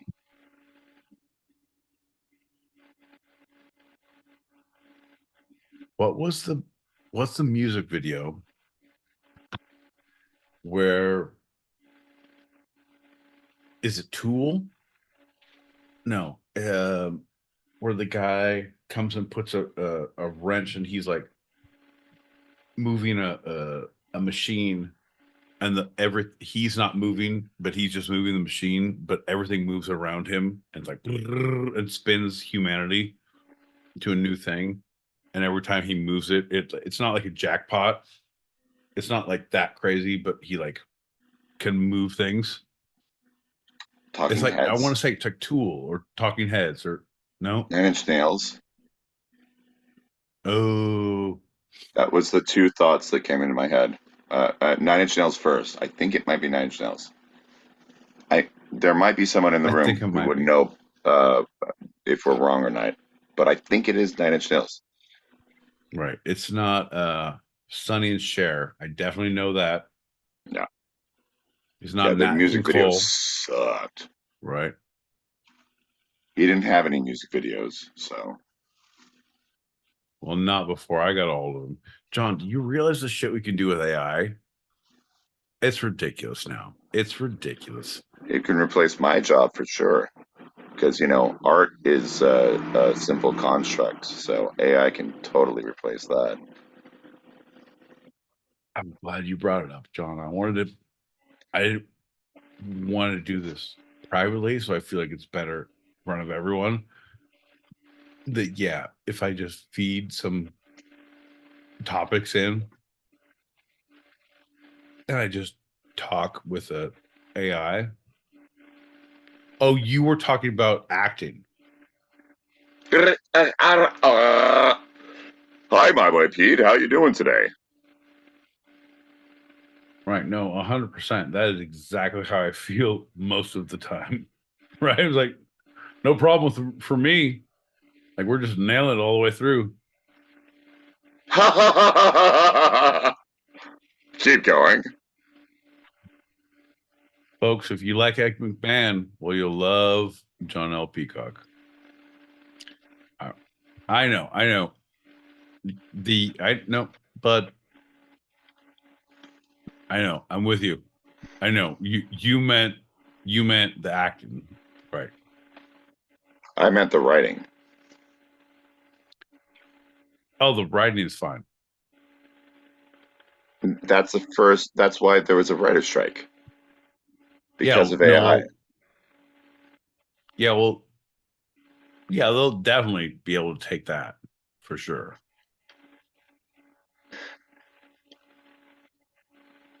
No, I don't know what you want me to tell you, bud. So how are you so excited about AI? Let us know, my boy Pete. No, I'm excited about it as it's going to be our death of what we do, but it's fun. It definitely, like, I can tell you. He creates some great pictures. I know. Oh, you're excited. Oh, look at him. Oh, he create some great pictures. Yeah, no, you definitely can if you have the authority to do so, because that was what they were pushing for, because you can't use anyone's likeness or their anything to recreate a character in a movie, right, without their consent. right. Great, 100%. Writing, fucking totally different, bro. Fucking totally different. Like, that's good. Yeah, we can't do that either. All right. All right, fair enough. Let's do this. And I put this in, and you put the entire thing out to me, like, all right, I'm gonna spend a month. I'm spending a week. No, I'm gonna spend an hour rehashing this into something that's different, and I'm aggressively throwing different things in. And I have a different plot point, and I have a different denouement, and I have a different resolution. Right. Cool. I have everything. I just redid it, and it's mine. Right. Fuck you, writers. Sorry. Right. No, Yeah. sorry. Yeah. No, That's like an easy you can, no-brainer for producers. yeah. So sorry. I get it. You're going to have high school students who are coming out with these projects who are going to be doing these things who, unless you can totally prove that they did this thing. But no, I was Jason Bourne. I went somewhere else and had a different login and a different IP address for a different thing, and printed a hard copy and a different thing, and then hand wrote it out, and then did a thing and photocopied that to a thing, and then wrote this thing. Like, yeah, but if you're willing to do that work, great. Yeah, but you're fucked, bro. You're fucked. Sorry. They can't get someone's physical characteristics. They can get an AI modulation of something. But they're not going to be able to get an actor, a voice that they can own. Right. They were like, there was a thing of background actors. They were going to sign something that just gave their likeness in perpetuity for doing a day on a TV show. And then suddenly that studio owned that likeness. So they captured it on camera, and they were able to run it through AI, and it just became a thing. And that was a huge thing as well, right? Yeah. That was a big Right. win. Right. But again, that's a person. That's a thing. That's not a writing. That's not what you're putting out writing. That's Right. not your intellectual property. Right. Intellectual property, I'll steal that fucking shit all the time, bro. From you, from like, I enjoy you being a realist, because they apparently won that strike, the writers. no, they want it, but there's no way you can enforce it. I mean, you can, but you can't. Yeah. You can, but you can't. Like, it's very enforceable, but it's not. As long as they Right? have puppets Like, who will see it through, they can easily turn any AI into original script that has nothing to do with anything, but this person claims it's theirs, and there's no traceable trail back to the AI. right? No, 100%. The idea of, because when you put into AI your ideas of like, what is a good script of, and parameters, because then you have to put in parameters. So you're like, and they give you 3 or 4 different ideas, and your 3 or 4, you then hone that to a different thing. You hone that down. Then they give you 3 or 4, you hone that down. That's what they do with images, what they do with video, what they do with anything. So you see, they give the opportunity, and you pick it. It's ridiculous. I haven't looked at any of that, so I don't. This is actually new information for me.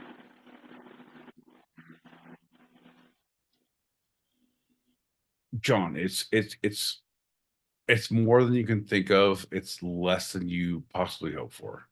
It is the best and the worst of every possibility imaginable. Right? You can your wildest imagination dreams can come true, but you can be fucked by the same sword.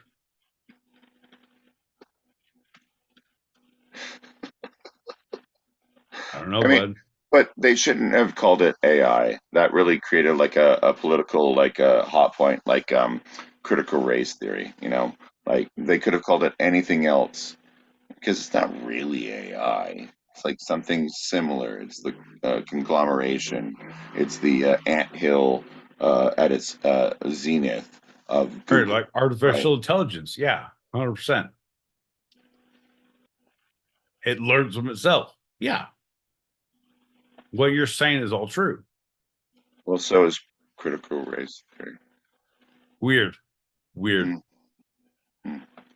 Folks, and that has been our show. If you like what you've heard, if you don't understand what has happened, if John L. Peacock makes you tremble in your core, well, hit that like, hit that subscribe, hit that alert button, because we will too, in your honor.